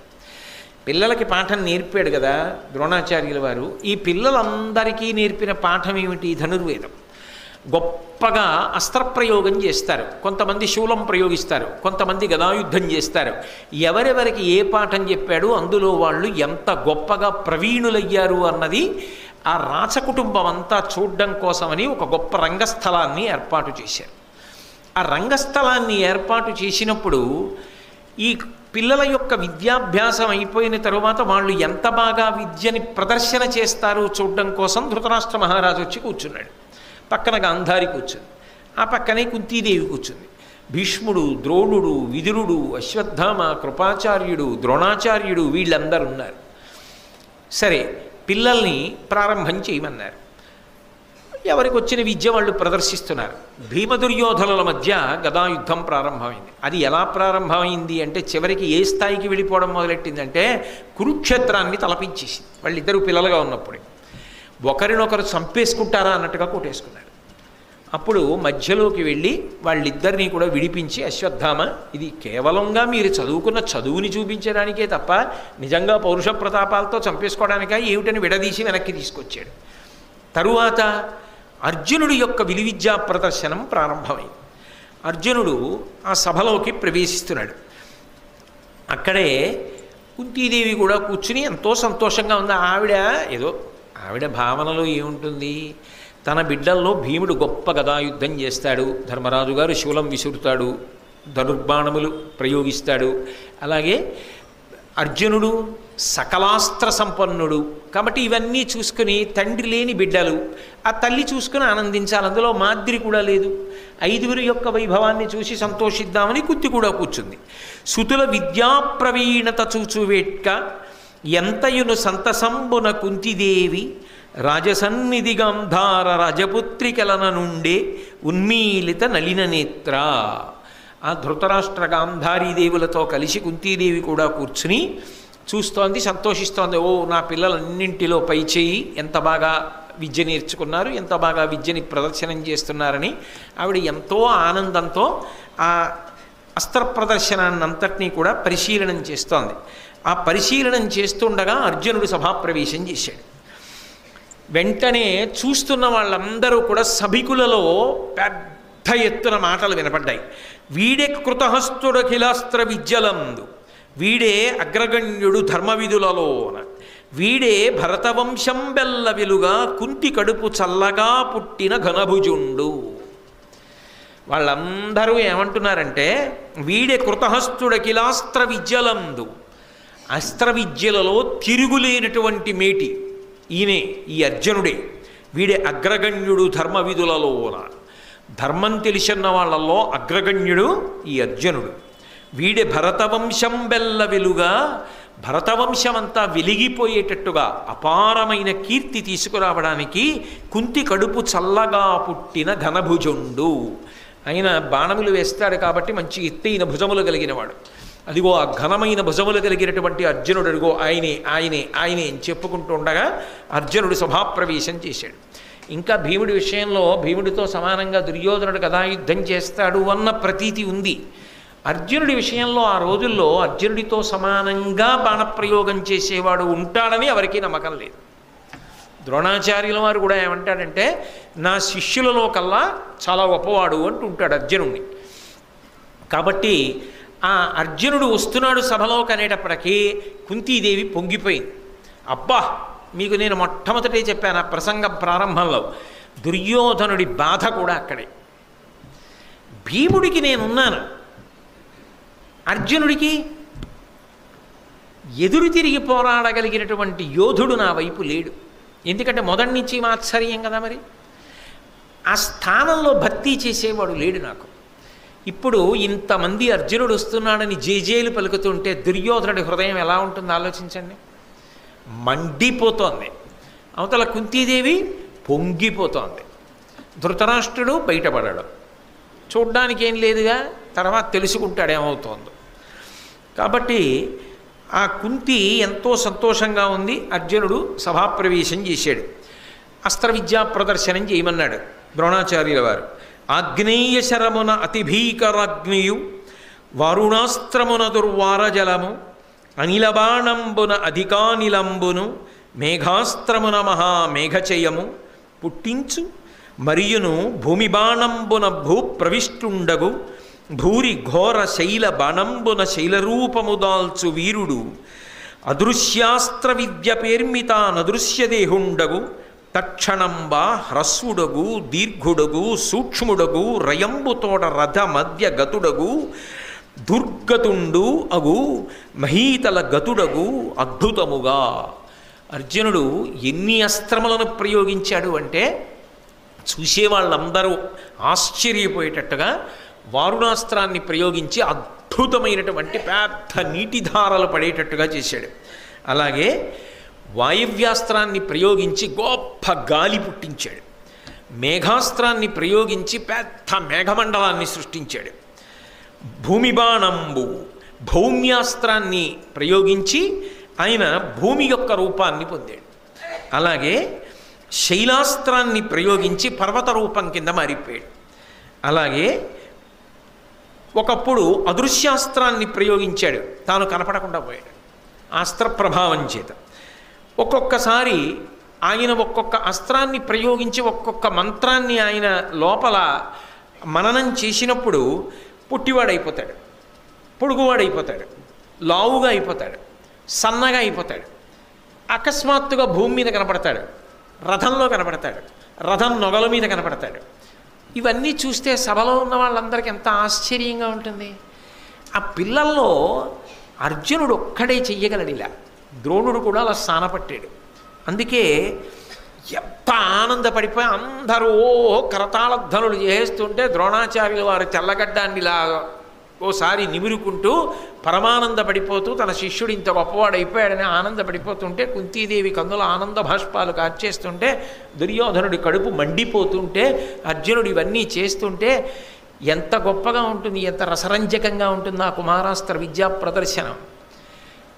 అప్పుడు వచ్చాడు అనుకోకుండా ఎవరు? కర్ణుడు. ఆయన సభలోకి వచ్చేటప్పటికీ ఆ రంగస్థలం మీదకి ఆయన్ని ఎవరు పిలవలేదు. మీరు ఇది బాగా గమనించాలి. ఎవ్వరూ పిలవలేదు. ఎవ్వరూ పిలవకపోయినా ఆయన వచ్చాడు. ఆ వచ్చిన వాడు ఎలా ఉన్నాడు అన్నది చెప్తున్నారు నన్నయ్య గారు. సాలప్రాంశు నిజోజ్వలత్కవచు శశ్వత్కుండలోద్భాసితున్ బాలార్క ప్రతిమున్ శరాసనధరున్ భద్దోగ్ర నిస్త్రంశు శౌర్యాలంకారు సువర్ణవర్ణు ఘను కర్ణాఖ్యున్ జగత్కర్ణపూర్ణాలోలద్గుణు చూచి చూపరు ప్రభూతాశ్చర్యులై రచటన్. ఏమి సభాప్రవేశం చేయించారో కర్ణుడిని. అర్జునుడి కన్నా అద్భుతంగా ప్రవేశపెట్టారు. అసలు శాబ్దికమైన ప్రత్యక్ష ప్రసారం కదండి. సాలప్రాంశు ఆ కర్ణుడు రంగస్థలం మీదకి నడిచొస్తుంటేట మద్ది చెట్టు, తెల్ల మద్ది చెట్టు నడిచొస్తుంటే ఎలా ఉంటుందో అలా ఉన్నట్టంటే తెత్తునుంటాడు. తెల్ల మద్ది చెట్టు శ్రీశైలానికి స్థలవృక్షం, మధ్యార్జునానికి భలే ఉంటుంది. ఎప్పుడైనా మీరు తెల్ల మద్ది చెట్టుని చూశారో లేదో నాకు తెలియదు. శ్రీశైలం మీరు చూడకపోయాడు, మీ అందరూ ప్రాజ్ఞులేదో అలా అంటానంతే. మీ అందరూ అనేక మార్లు చూసి చెప్తే నేను చూసినవాడిని. తెల్ల మద్ది చెట్టుని చూడగానే విచిత్రంగా ఉంటుంది. పాలు పోసిన బెరడా అన్నట్టు ఉంటుంది. అంత తెల్లగా ఉంటుంది దాని కాండము అది. కాబట్టి అంటే దాని అర్థం ఏమిటి? తెల్ల మద్ది చెట్టులా ఉంటాడంటే తెల్ల మద్ది చెట్టు ఏదో తాటి చెట్టులా పెరగదది. గుండ్రంగా లావుగా తెత్తునుంటుంది. సన్నగా ఉండి అంత పొడుగ్గా ఉన్నా వీరత్వానికి అంత అందంగా ఉండదు. బాగా లావుగా ఉండి పొట్టిగా ఉన్నా అంత అందంగా ఉండదు. లావుగా ఉండి పొడుగ్గా ఉండి తగినంత చూడగానే అబ్బా స్ఫురద్రూపి, అంత తెల్లగా ఉండి తెత్తున తెల్ల మద్ది చెట్టు ఎలా ఉందో అలా ఉన్నాడన్నారు అంతే నన్నయ్య గారు. అటువంటి వాడు సాలప్రాంశ నిజోజ్వల కవచం. అందులో ఆయన శశ్వత్కుండలోద్భాసితులు.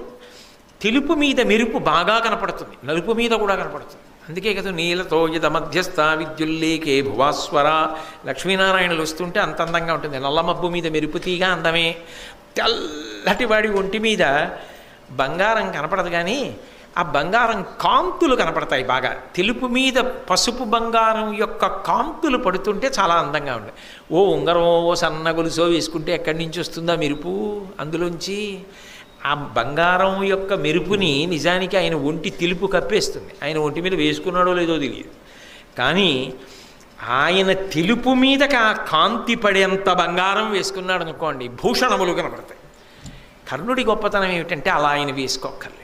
ఆయన ఏవో మణులు హారాలు అక్కర్లేదు. ఆయనకి సహజంగా బంగారు కవచం ఉన్నది, బంగారు కుండలములు సహజంగా పుట్టుకతో ఉన్నాయి. ఇప్పుడు ఈ కాంతులు ఆ తెల్లటి ఒంటి మీద కొడుతున్నాయి. ఇప్పుడు నేను మీకు చెప్పా, భారతం అంతా తెలిసిన వారిగా ఆలోచించద్దు కాసేపు. ఇక్కడ వరకే మనం భారతం ఇప్పుడే మొదలుపెట్టాం, ఇవాళే చదువుతున్నాం అనుకోండి.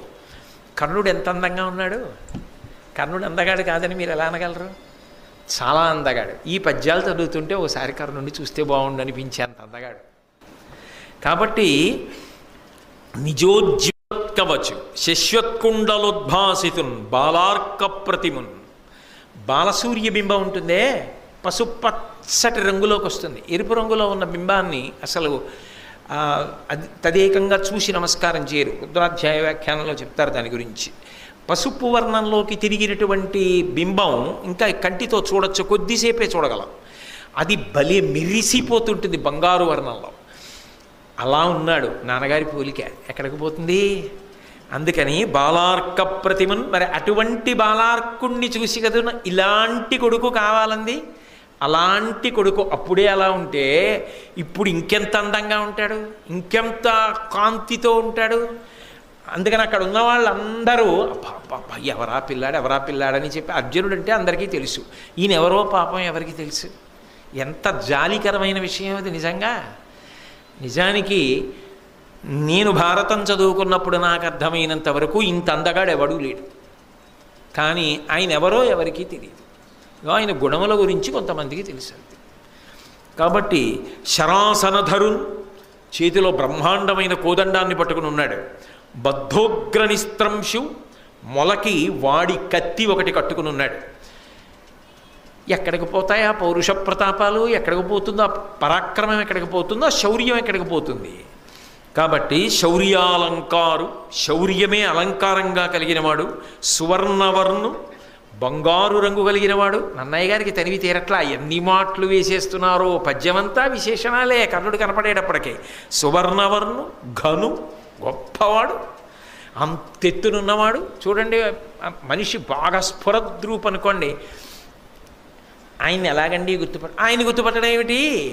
అంతెత్తునుంటారు, చూడగానే గుర్తుపట్టేయచ్చు అంటారు. చూడండి, మహాత్ముల విషయంలోనూ అంతంత స్ఫురద్రూపులై అంతెత్తున అలా ఉంటారు కొంతమంది.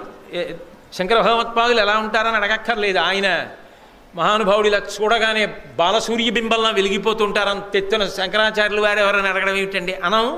అలా ఘను, కర్ణాఖ్యున్, కర్ణుడిని పేరు కలిగినటువంటి వాడు. ఆయన జగత్కర్ణ పూర్ణాలోలద్గును చూచి ఆయన కనపడగానే ఆ చుట్టుపక్కల ఉన్న ప్రజలందరూ చెవుల్లో చెప్పుకుంటున్నారట. ఆయన ఎవరికి సంబంధించిన వాడు ఎవరికి తెలియదు, కానీ ఆయన మంచి గుణముల గురించి చెప్పుకుంటున్నారట. చాలా మంచివాడయా పిల్లాడు, చాలా క్రమశిక్షణ కలిగినవాడు, గురుభక్తి ఉన్నవాడు, ఎంత సాధన చేస్తాడో తెలుసా అని. చాలా మంచివాడు, ఎవరికి ఏదన్నా ఉపకారం చేయాలంటే ముందుంటాడు. అంటే ఇప్పటి వరకు కర్ణుడిని మీరు దుష్టచతుష్టయంలో పెట్టడానికి సాధ్యం అవుతుందా? భారతం చదివేసిన వాళ్ళలా మాట్లాడకండి. ఇక్కడ వరకు ఆయన గురించి ప్రజలు మంచిగా చెప్పుకున్నారా లేదా? అటువంటి కర్ణుడు చూపరు ప్రభూతాశ్చర్యులై రచటన్. చూసిన వాళ్ళందరూ ఇప్పటిదాకా ఏం చూస్తున్నారు? అర్జునుడు వేస్తున్న అస్త్రాలు చూస్తున్నారు. ఇప్పుడు కూడా వాళ్ళ దృష్టి దేని మీద ఉండాలి? అమ్మో, తర్వాత అర్జునుడు ఏం చేస్తాడో అని అట్టుండాలి. కానీ ఇంత చేసి దృష్టిని ఆకర్షించిన అర్జునుడు కర్ణుడు సభాప్రవేశం చేసేటప్పటికీ ప్రజలందరి దృష్టి ఆయన వైపుకి వెళ్ళింది. అబ్బా, ఎవర్రా అలా ఉన్నాడు? కర్ణుట్ట మంచివాడు, చాలా మంచివాడు అండి. ఎవరబ్బాయి, ఏమిటి, ఎక్కడి నుంచి వచ్చాడు, ఏం చేస్తాడు ఏమో తెలియదు. ఇప్పుడు ఆ పిల్లవాడు సభాప్రవేశం చేశాడు. ధృతిదరిగి మోహమూర్ఛాన్వితయైనను సంభ్రమించి విదురుడు ప్రత్యాగత జీవ చేసినప్పుడు అతి శీతల చందనోద కాసేకమునన్. వాళ్ళిద్దరూ దెబ్బలాడుకునేటటువంటి సందర్భం ఏర్పడితే కుంతీదేవి మూర్ఛపోయింది. ఎందుకంటే చూడక చూసింది కొడుకుని. చందనపు నీళ్లు చల్లి విదురుడు ఆవిడికి స్పృహ వచ్చేటట్టుగా చేశాడు. అయితే మీరు ఇక్కడ ఒకటి గమనించాలి. అలా కర్ణుడు సభలోకి ప్రవేశించగానే సభలో ఉన్న వాళ్ళందరూ అర్జునుడిని మరిచిపోయి కర్ణుడి వంక చూశారు. సభలో అర్జునుడి యొక్క అస్త్ర ప్రదర్శనం చూసి పొంగిపోతున్న కుంతికి ఈ పిల్లాడు కనపడ్డాడు. ఆ పిల్లాడు ఎవరు ఏమో తెలియదు, కానీ చాలా మంచివాడని అందరూ చెవుల్లో చెప్పుకుంటున్నారు. గుండెల్లో చప్పుల్లో వినపడింది ఆ పిల్లాడు ఎవరో. ఎవరికి? కుంతీదేవికి. అబ్బా, వీడు ఇంత గొప్పవాడయ్యాడే, ధనుర్బాణాలు పట్టుకుని మొలకి కత్తి కట్టుకుని ఎలా ఉన్నాడు రా నా బిడ్డడు అనగలదా? పైకి అనడం లేదు, సాహసించలేకపోయింది. అంతటి ప్రయోజకుడు ఆయన్నే ఎవరూ తక్కువ చేయలేదు. అయినా ఆమె ఆయన గురించి ఏమీ మాట్లాడలేకపోయింది. కానీ ఆ పిల్లవాడిని చూసుకుని మాత్రం చాలా సంతోషాన్ని పొందింది, ఆశ్చర్యాన్ని పొందింది. అలా ఆశ్చర్యాన్ని పొందినటువంటి సందర్భంలో ఒక విచిత్రం జరిగింది. ఆ కర్ణుడు సభలో ప్రవేశించి, నీవకడు నేర్పుకాడవుగా వలవదు, వీని గొన్ని గరచితి మేమున్, నీ విద్యలెల్ల చూపుదు మే వీరుల సూచి మేలు మేలని పొగడం. కాస్త వ్యగ్రతతో కూడిన కంఠంతో మాట్లాడాడు కర్ణుడు. ఆయన అన్నాడు, నీవకడ నిర్పు కాడవు కా వలవదు వీనిగొన్ని గరచితి మేమున్. ఓ అర్జున, పెద్ద నీకే ఏదో అస్త్ర విద్య వచ్చని అనుకోకు. నీవు ఏం చూపించావో అవన్నీ నాకు వచ్చు. నీ విద్యలెల్ల చూపుదు మీ వీరుల చూచి మేలు మేలని పొగడం. నిన్ను చూసి వీళ్ళందరూ అబ్బా అర్జునుడు, అబ్బా అర్జునుడు, అబ్బా అర్జునుడు, ఘనభుజుడు, ఎంత గొప్ప గొప్ప అస్త్రాలు వేశాడు అంటున్నారు కదా, అవన్నీ నేను కూడా వేస్తాను. అవన్నీ వేయడం నాకు కూడా వచ్చు. నేను కూడా అటువంటి అస్త్ర ప్రదర్శనం ఇస్తాను. అయితే అలా అనవలసిన అవసరం ఏమిటి? అలా ఎందుకు అనడం అంటే, మీరు ఆ మాట్లాడిన తీరుని బట్టి ఒకటి గమనించాలి.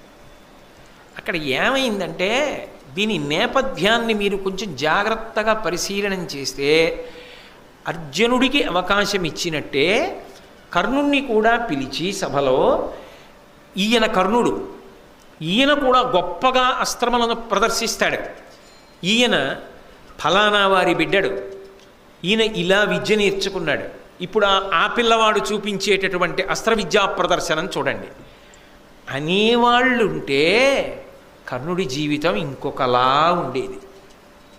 అలా అనేవాళ్ళు లేరు. అర్జునుడు ఎంత కష్టపడి నేర్చుకుంటున్నాడో తాను అంత కష్టపడి నేర్చుకుంటున్నాడు. కానీ కర్ణుడి జీవితంలో భంగపాటులు ఎక్కడ జరిగిపోయాయంటే, ద్రోణాచార్యుల వారు విద్య నేర్పాడు కానీ అర్జునుడే నా దగ్గర విలువిద్య నేర్చుకున్న వాళ్ళందరిలోకి అధికుడవుతాడు అన్నాడు. అంటే ప్రత్యేకమైన ప్రీతి అర్జునుడి పట్ల చూపించాడు అన్నది నిర్వివాదాంశం కదా. భారతం చదివిన వాళ్ళకి ఎవరికైనా అర్థం ఉంది. వచ్చెడువాడు ఫల్గునుడు అవశ్యము గెలుతు మనంగరాదు అన్నాడు. ఒకప్పుడు అర్జునుడు వస్తుంటే పొంగిపోయాడు గోగ్రహణ సమయంలో. అయినప్పుడు గురువు గారికి అర్జునుడంటే పక్షపాతం. పక్షపాతం అంటే అర్జునుడంటే ఎక్కువ ప్రీతి ఉంది. అందరూ పాండురాజకుమారుడు పాండురాజకుమారుడు పాండురాజకుమారుడు అంటాడు. అబ్బా ఎంత అందగాడు అంటారు. ఆయన కానీ అస్త్రప్రయోగం చేస్తేనా అంటారు, చప్పట్లు కొడతారు. ఏం కర్ణుడికి ఏం తక్కువ? ఆ మాటకు వస్తే సహజ కవచకుండలాలు కూడా ఉన్నాయి, ఎక్కువేగా. అర్జునుడు ఏం చేస్తాడో అవన్నీ చేస్తాడు. కానీ తనెందుకు తెలియలా ఎవరికి? తనని ఎందుకు ఆదరించరు అంటే, ఆనాటి సమాజంలో కర్ణుడు బాధపడ్డానికి ఏదో ఒక బలమైన కారణం ఉంది. ఆ బలమైన కారణానికి కర్ణుడి యొక్క మనస్సు వ్యధ చెంది ఉన్నది అన్నది మాత్రం పక్కన పెట్టలేని నిర్వివాదాంశమైనటువంటి అంశం. అదైన గుండెల్లో గూడు కట్టుకున్న బాధ. ఆ బాధ వ్యగ్రతగా వచ్చింది. నీకే వచ్చనుకుంటున్నావా? అవి నేను ప్రదర్శించగలను. ఈ మాట అనగానే అంత మాట అర్జునుడిని ఎవరన్నా అంటారని ఎవరు ఊహించలేదు. ఈ మాట ఏదో సణిగినట్టుగా కాదు, గొణిగినట్టుగా కాదు, ప్రకటనంగా అందరూ వినేటట్టుగా ఝంకారంతో మాట్లాడాడు. అంటే నాకు ఒక్క అవకాశం ఇవ్వండి, నేను ఎంతటి తేజోమూర్తినో ఎంత ప్రజ్ఞాశాలినో నిరూపణం చేస్తాను. ఎందుకు నా గురించి ఎందుకు రాదు సభలో? నా గురించి ఎందుకు 10 మంది అలా ఆదరించరు? నాకెందుకు విద్యాభ్యాసం అలా ఇవ్వరు? నన్నెందుకు అలా ఎక్కువ ప్రేమతో చూడరు?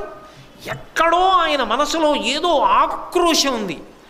ఆ ఆక్రోశం బయటపడిపోయింది. ఆ ఆక్రోశం ఏమైపోయిందంటే, ఆయనకి తెలియకుండానే అది అర్జునుడి పట్ల మాత్సర్యంగా ఏర్పడింది. పెట్టి పుట్టినవాడు అర్జునుడు. పాండురాజు కొడుకు అంటారు, కుంతీదేవి కొడుకు అంటారు. తండ్రి చిన్నతనంలో చచ్చిపోయినా అంత వృద్ధిలోకి తీసుకొచ్చారు. తాతగారు భీష్ముడు ఒళ్ళో కూర్చోబెట్టుకుంటాడు. ద్రోణాచార్యుల వారు అందరికన్నా గొప్పవాణ్ణి చేస్తానని విలువిద్య నేర్పుతాడు. అంతఃపురంలో ఉంటాడు. నాకేం రాదు, నేను అలాగే విలువిద్య నేర్చుకోగలను, నేను అలాగే గురి చూసి కొట్టగలను. పాపం మహానుభావుడు ఆయన, కుంతీసుతుడు ఆయన, సూర్యసుతుడు ఆయనకున్న శౌర్య పరాక్రమాలు ఆయనకున్నాయి. కానీ అవి రాణించకుండా పోయే దురదృష్టవంతుడు. నేను ఎన్ని మాటలు చెప్పాలి దానికి కారణం? ఎక్కడో జరిగిన ఒక పొరపాటు ఆయన్ని కాల్చింది. నాకెందుకు లేదు ఈ గుర్తింపు? అన్ని విధాలా సమానుణ్ణి కాదు, అధికుణ్ణి ఆ మాటకు వస్తే. కానీ నాకు గోడ చేరుపు లేదు. ఇది ఆయన ఆక్రోశం. ఈ అర్జునుడికి ఇంత పేరు వస్తోంది, నిజానికి అంత అర్హత నాకున్నా నాకు రావట్లేదు. ఈ బాధ అర్జునుడి పట్ల మాత్సర్యంగా మారింది. అది పరిణితి లేని వయస్సు. అంత పరిణితి కర్ణుడికి ఉండాలని చెప్పడం కూడా సాధ్యం కాదు. నిర్మోహమాటంగా మాట్లాడితే, నిస్సంకోచంగా మాట్లాడితే, ఎప్పుడు తప్పు చేసినప్పుడు తప్పు, ఒప్పు చేసినప్పుడు ఒప్పు, తప్పుని ఒప్పుని ఒకటి చేసి మాట్లాడడం పక్షపాతరహితంగా గ్రంథాన్ని పరిశీలనం చేయడం కాదు. కాబట్టి ఉన్నది ఉన్నట్టే మాట్లాడాలి. ఇది అర్జునుడి పట్ల మాత్సర్యంగా మారింది కర్ణుడికి. అందుకే నాకు కూడా ఒక అవకాశం ఇవ్వండి అని ఆయన ద్రోణుణ్ణో కృపాచార్యుల వారినో ఎవరినో అడగలేదు. ఆయన అర్జునుడిని ఉద్దేశించి మాట్లాడాడు సభలో. అప్పుడు అర్జునుడి తప్పేమిటి? ఆయనకు అవకాశం ఇచ్చారు, ఆయన అస్త్ర విద్యా ప్రదర్శనం ఆయన చేశాడు, అంతవరకే కదా. కానీ అల్లో ఇంతమంది జేజేలు పలుకుతున్నారే సభలో, ఇంతమంది గొప్పవాడు, ఘనభుజుడు, పాండురాజకుమారుడు, కుంతీసుతుడు, అర్జునుడు ఇంత పొగుడుతున్నారు, ఇవి నేను చేయలేనా? అవలీలగా చేస్తాను. నన్నయ్య గారు మాట అన్నారు కూడా, ఇవన్నీ అవలీలగా చేశాడు కర్ణుడు అన్నారు. అంటే అర్జునుడి కన్నా ఎలా తక్కువ ఆ స్థాయిలో? తక్కువ అని చెప్పడం కుదరదు. కానీ మీరు ఒకటి ఆలోచించండి, మరి ఏ రకంగానూ తక్కువ కాకపోయినా ఆ అవకాశం రానప్పుడు, ఆ కీర్తి రానప్పుడు, ఆ ఆదరణ లోపించినప్పుడు, అటువంటి ప్రోత్సాహం లభించినప్పుడు ఆయన మనసు బాధపడితే అది ఎలా తప్పడతారు మీరు? సమర్థనీయమే. కానీ పరిణితి లేని స్థితి అర్జునుడి పట్ల మాత్సర్యంగా మారింది. ఇది పెట్టుబడైంది దుర్యోధనుడికి. వెంటనే అర్జునుడు చూశాడు. ఆయన అనుకున్నాడు, ఇత పూర్వం ద్రోణాచార్యుల వారి దగ్గర ఆయన విద్యాభ్యాసం చేస్తుండగా చూశాడు అర్జునుడు. అనినా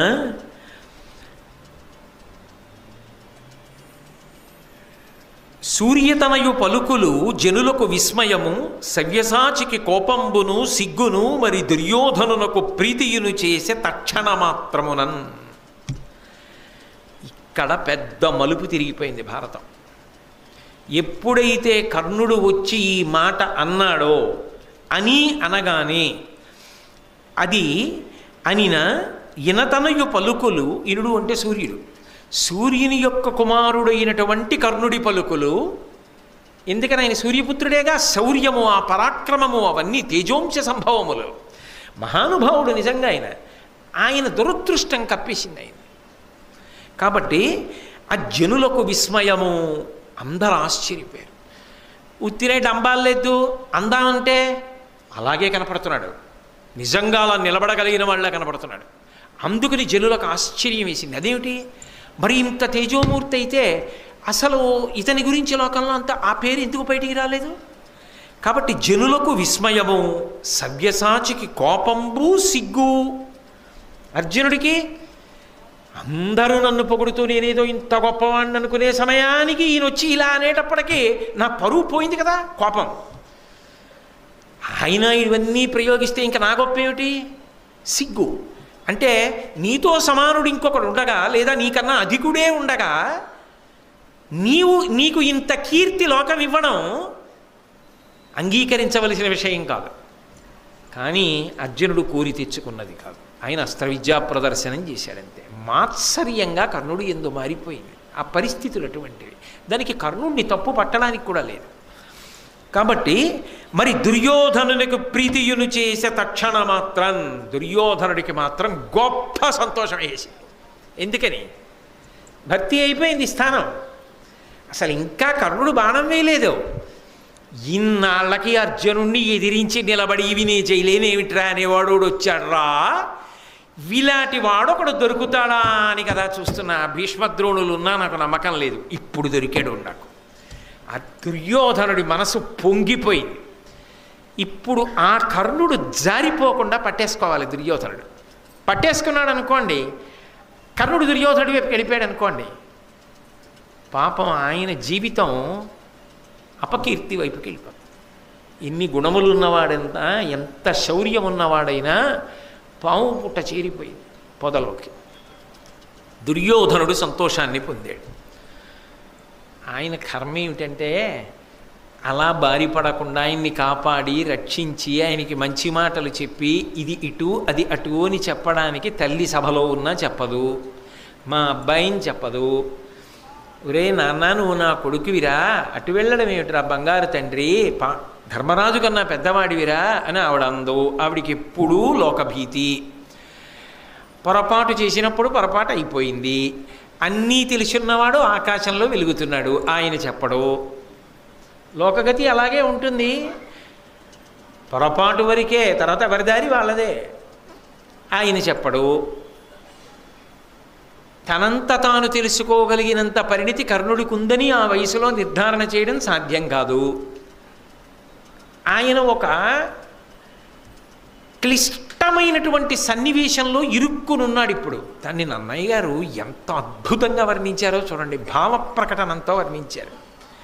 అర్జునుడికి కోపం సిగ్గు, సభలో ఉన్న వాళ్ళకి ఆశ్చర్యం, దుర్యోధనుడికి ప్రీతి, మూడు కలిగేటట్టుగా. అంటే కర్ణుడి జీవితం ఇటు తిరిగిపోతోందన్నది అర్థమైపోవట్లా, ఏమైపోతుంది కర్ణుడి జీవితం అన్నది అర్థమైపోవట్లా.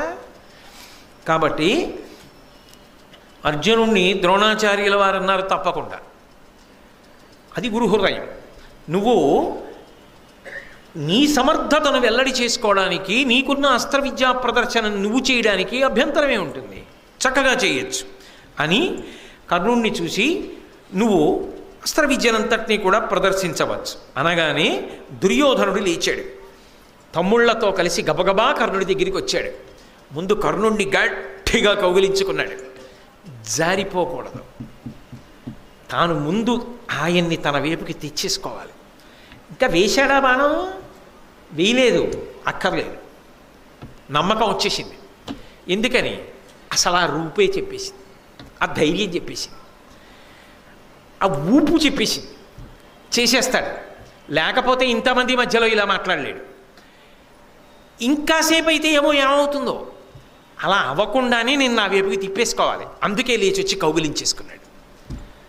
అందులో దుర్మార్గుడు ఎవరైనా ఉంటే ప్రారంభం నుంచి దుర్యోధనుడే. తమ్ముళ్లతో వచ్చి కౌగిలించేసుకుని, నీవు నాకు మిత్రుడివి, నాకు నా బంధువులకు మేలు చేకూర్చి నాతో కలిసి రాజభోగాలు అనుభవించు అంటే ఏమిటి? పూర్ణ చేస్తున్నాడు. అర్జునుడు అంతఃపురంలో ఉన్నాడు, మాతో పాటు రాజభోగాలు అనుభవిస్తున్నాడు. నువ్వేం తక్కువ అర్జునుడి కన్నా, నువ్వు అంతఃపురంలో ఉండు, నాతో సమానంగా రాజభోగాలు అనుభవించు. నా స్నేహితులు, నా బంధువులు అంటే అదిగో వాళ్ళు పాండవులు, వాళ్ళు ఎలా ఉన్నారో అలా నువ్వు ఉండు, నువ్వు ఆ సంతోషాన్ని అనుభవించు అంటే బాగా పట్టుకోండి. కర్ణుడి మనసు ఏ విషయంలో గాయపడి ఉందో ఆ గాయమునకు మందు దుర్యోధనుడు వేస్తున్నాడు. సహజంగా ఎటు తిరిగిపోతుంది కర్ణహృదయం? దుర్యోధనుడి వైపుకి తిరిగిపోతుంది. తాను ఆ కాలంలో, ఆ సందర్భంలో, సమాజంలో ఏ విషయంలో తాను బాధకి గురయ్యాడో ఆ బాధని తీర్చినవాడు దుర్యోధనుడు కనుక దుర్యోధనుడి వైపు కర్ణుడి తిరిగిపోవడాన్ని తప్పని మీరు ఎలా అనగలరు? అప్పటికంతే, అది వ్యక్తిగా ఎవరైనా చేసే పని. ఆ ఉపశాంతి అంతే, పైగా వయస్సు అంతే. ఇవన్నీ దృష్టిలో పెట్టుకోకుండా కర్ణుడి మీద తీర్పు చెప్పడం సాహసం. బాగా గుర్తుపెట్టుకోండి, ఇంకా మీరు భారతం పూర్తిగా చదవలేదు, ఇక్కడ వరకే చదివారు. కాబట్టి నా రాజ్యభోగాలు నువ్వు కూడా అనుభవించు, నాతో స్నేహం చేయడానికి సమ్మతించు అని నాకొక్క కోరిక కర్ణ. నువ్వు కూడా అస్త్ర విద్యా ప్రదర్శనం చేయడం కాదు, ఈ అర్జునుడితో ద్వంద్వయుద్ధం చేయి. ఎందుకని? భీముడు చేసినప్పుడు తానున్నాడు, చేశాడు, వెళ్ళి విడదీయవలసి వచ్చింది ఇద్దరిని. అర్జునుడు చేస్తున్నప్పుడు అలా చేస్తానన్నవాడు లేడు, అందుకని ఆయన వరకే ప్రదర్శన చేసి వెళ్ళిపోబోయాడు. నువ్వు కూడా ప్రదర్శన చేసి వదిలేయడం కాదు, అర్జునుడితో ద్వంద్వయుద్ధం చేయి. భీముడితో నేను చేశా, నువ్వు అర్జునుడితో చేయి. వేసేశాడుగా మంత్రం, నువ్వు నావాడివి, నా అంతఃపురానికి రా, నాతో రాజభోగాలు అనుభవించు అన్నాడు కదూ, తన వైపుకి తిప్పుకున్నాడు. ఇప్పుడు నువ్వు అర్జునుడితో తనతో యుద్ధం చెయ్యట్టున్నాడు. అది ఎందుకు పెట్టారు సభ? అస్త్ర విద్యా ప్రదర్శనానికి. దాన్ని దేని కింద మారుస్తున్నాడు? యుద్ధానికి, భూమి కింద మారుస్తున్నాడు. ఎందుకని? వాళ్ళిద్దరూ కొట్టుకోవాలి. అప్పటికి అర్జునుడు పోయినా తనకేం బాధ లేదు. తప్పైతే అయింది, కర్ణుడి మీదకు పోతుంది. కానీ అర్జునుడు వెళ్ళిపోయాడు, అమ్మయ్య తన కథ అయిపోయింది, పూర్తి అయిపోయింది కథ. వాడేసుకున్నాడంతే అవకాశాలు. ఎవరి బుద్ధులు ఎలా ఉంటాయో చూడండి. ఏమి మహాభారతం, ఏమి రచన, ఏమి వ్యక్తిత్వాలు, మనుష్యుల జీవితాల్ని అంత అద్భుతంగా ప్రకాశింపచేసింది భారతం. కాబట్టి అనేటప్పటికీ అర్జునుడు కర్ణుడి వంక చూశాడు. ఏమిటి అనుకోలేదు, అయిపోయింది ఇంకా అస్త్ర విద్యా ప్రదర్శనం, తను వెళ్ళిపోదాం అనుకుంటున్నాడు. తెల్లమద్ది చెట్టులో ఈయన ఎవరో వచ్చేయడం, ఈయన మాట్లాడేసేయడం, దుర్యోధనుడు వచ్చేసేయడం, కౌగిలించేసుకోవడం, తమ్ముళ్లతో వచ్చేయడం, కరచాలనం చేసేయడం, నువ్వు మా అంతఃపురంలో ఉండడం, రాజులతో పాటు గౌరవాన్ని పొందడం, ఈ అర్జునుడితో ద్వంద్వయుద్ధం చెయ్యడం అన్నీ విన్నాడు. ఆశ్చర్యపోయాడు. అది ఏమిటి ఇంతవాడా నాతో ద్వంద్వయుద్ధానికి వస్తాడా? ఆశ్చర్యం ముప్పిరికొని అన్నాడు, పిలువంగబడక సభలకు బలిమింజని పలుకు పాపభాగుల లోకంబులకు జనవేడి పలికెదు పలువా ఎరుంగవు పరాత్మ పరిమాణంబుల్. కర్ణుడి వంక చూసి అర్జునుడు మరి తిన్నగా సభలోకి వచ్చి నాకు అనుమతి ఇవ్వండి అని అడగకుండా అర్జునుడిని ఉద్దేశించి కదా అన్నాడు. నీకేనేమిటి పెద్దొచ్చు, ఇవి నాకు వచ్చు, నేను ప్రదర్శిస్తానన్నాడుగా. అందుకని అర్జునుడు కూడా అంతే పౌరుషంతో జవాబు చెప్పాడు. అసలు పిలవకుండా సభలకు వచ్చి బలవంతంగా వేదికలు ఎక్కుతామన్న వాడికి ఏ పాపం చుట్టుకుని ఏ లోకానికి పోతాడో ఆ లోకానికి పోతాడు. నిన్ను ఎవరు పిలిచారు ఇక్కడికి వచ్చి అస్త్ర విద్యా ప్రదర్శనం చేయమని? బలవంతంగా సభలో ప్రవేశించి నేను అస్త్ర విద్యా ప్రదర్శనం చేస్తాను, నీకే వచ్చా నాకు వచ్చంటావేమిటి అని పలువా దుర్మార్గుడా ఎరుంగవు పరాత్మ పరిమాణంబుల్. ఎవరికి ఎవరితో ఏ వ్యత్యాసం ఉందో తెలుసుకోలేకపోతున్నావు. నువ్వు నేను సమానమా? ఆయన అతిశయం అయింది, ఆయన గర్వం అయింది, ఆయన అహంకారం అయింది. ఇది కర్ణుణ్ణి రెచ్చగొడుతోంది. మాత్సర్యం కాదు, అసలే మాత్సర్యం. దానికి వెనక ఇప్పుడు దుర్యోధనుడి దన్ను దొరికింది. దన్ను దొరికిన మీదట అర్జునుడు ఈ మాటలు అంటున్నాడు. అన్న తర్వాత అతనిలో ఉన్నటువంటి అగ్ని మరింత రగులుకుంటుందా రగులుకోదా? మరింత రగులుకుంది. కర్ణుడు అర్జునుడి వంక చూసి అన్నాడు, అంటే ఇప్పుడు అసలు యుద్ధం మొదలైపోయింది. ఎక్కడ? మాటల యుద్ధం దగ్గర మొదలైపోయింది.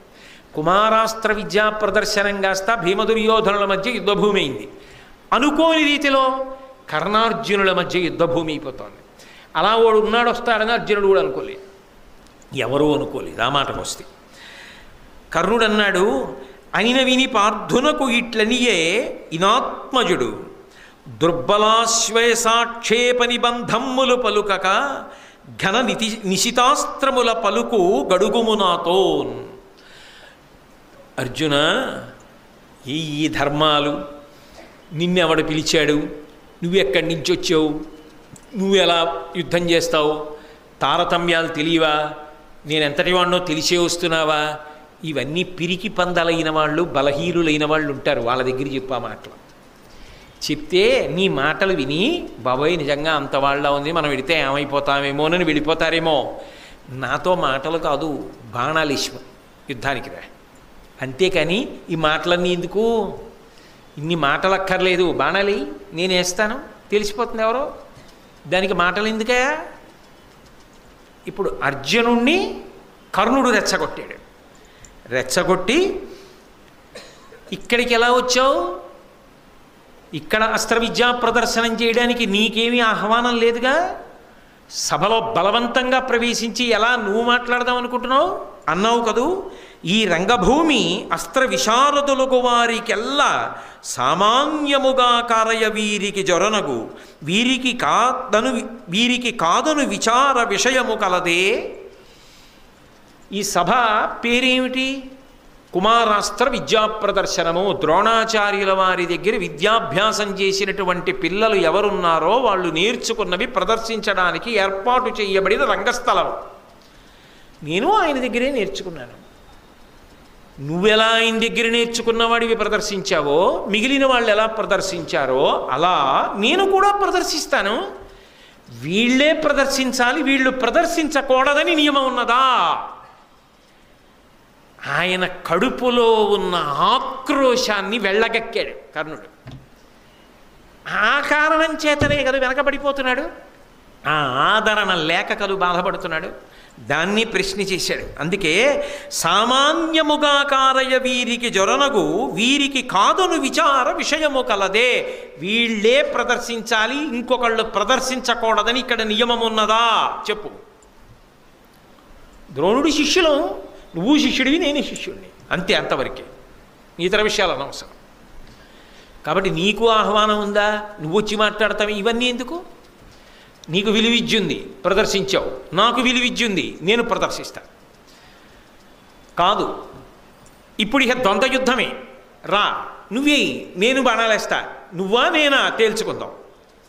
ఇప్పుడు అది ఎక్కడ వరకు వెళ్ళిపోయింది అంటే కర్ణార్జునుల మధ్య ద్వంద్వ యుద్ధం స్థాయికి వెళ్ళిపోయింది.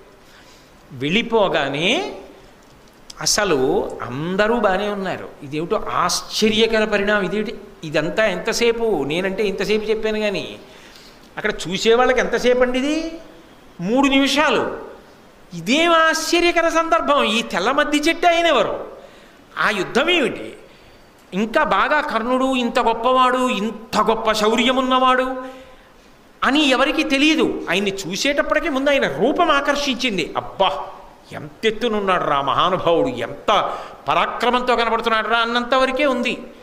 కానీ గుండె దడదడలాడిపోతున్నది ఎవరికి? కుంతీదేవికి. ఎందుకని? యథార్థమునకు ఇద్దరూ తన బిడ్డలే. ఇద్దరూ తన బిడ్డలే. ఒకడు సహజ కవచ కుండలములు ఉన్నవాడు, ఒకడు పాండురాజు వలన జన్మించినవాడు, వేరొకడు సూర్యుడి వలన జన్మించినవాడు. ఇద్దరూ తన కొడుకులే, ఇద్దరూ పరాక్రమవంతులే, ఇద్దరూ యుద్ధభూమిలో తలపడుతున్నారు. ఏమవుతుందో?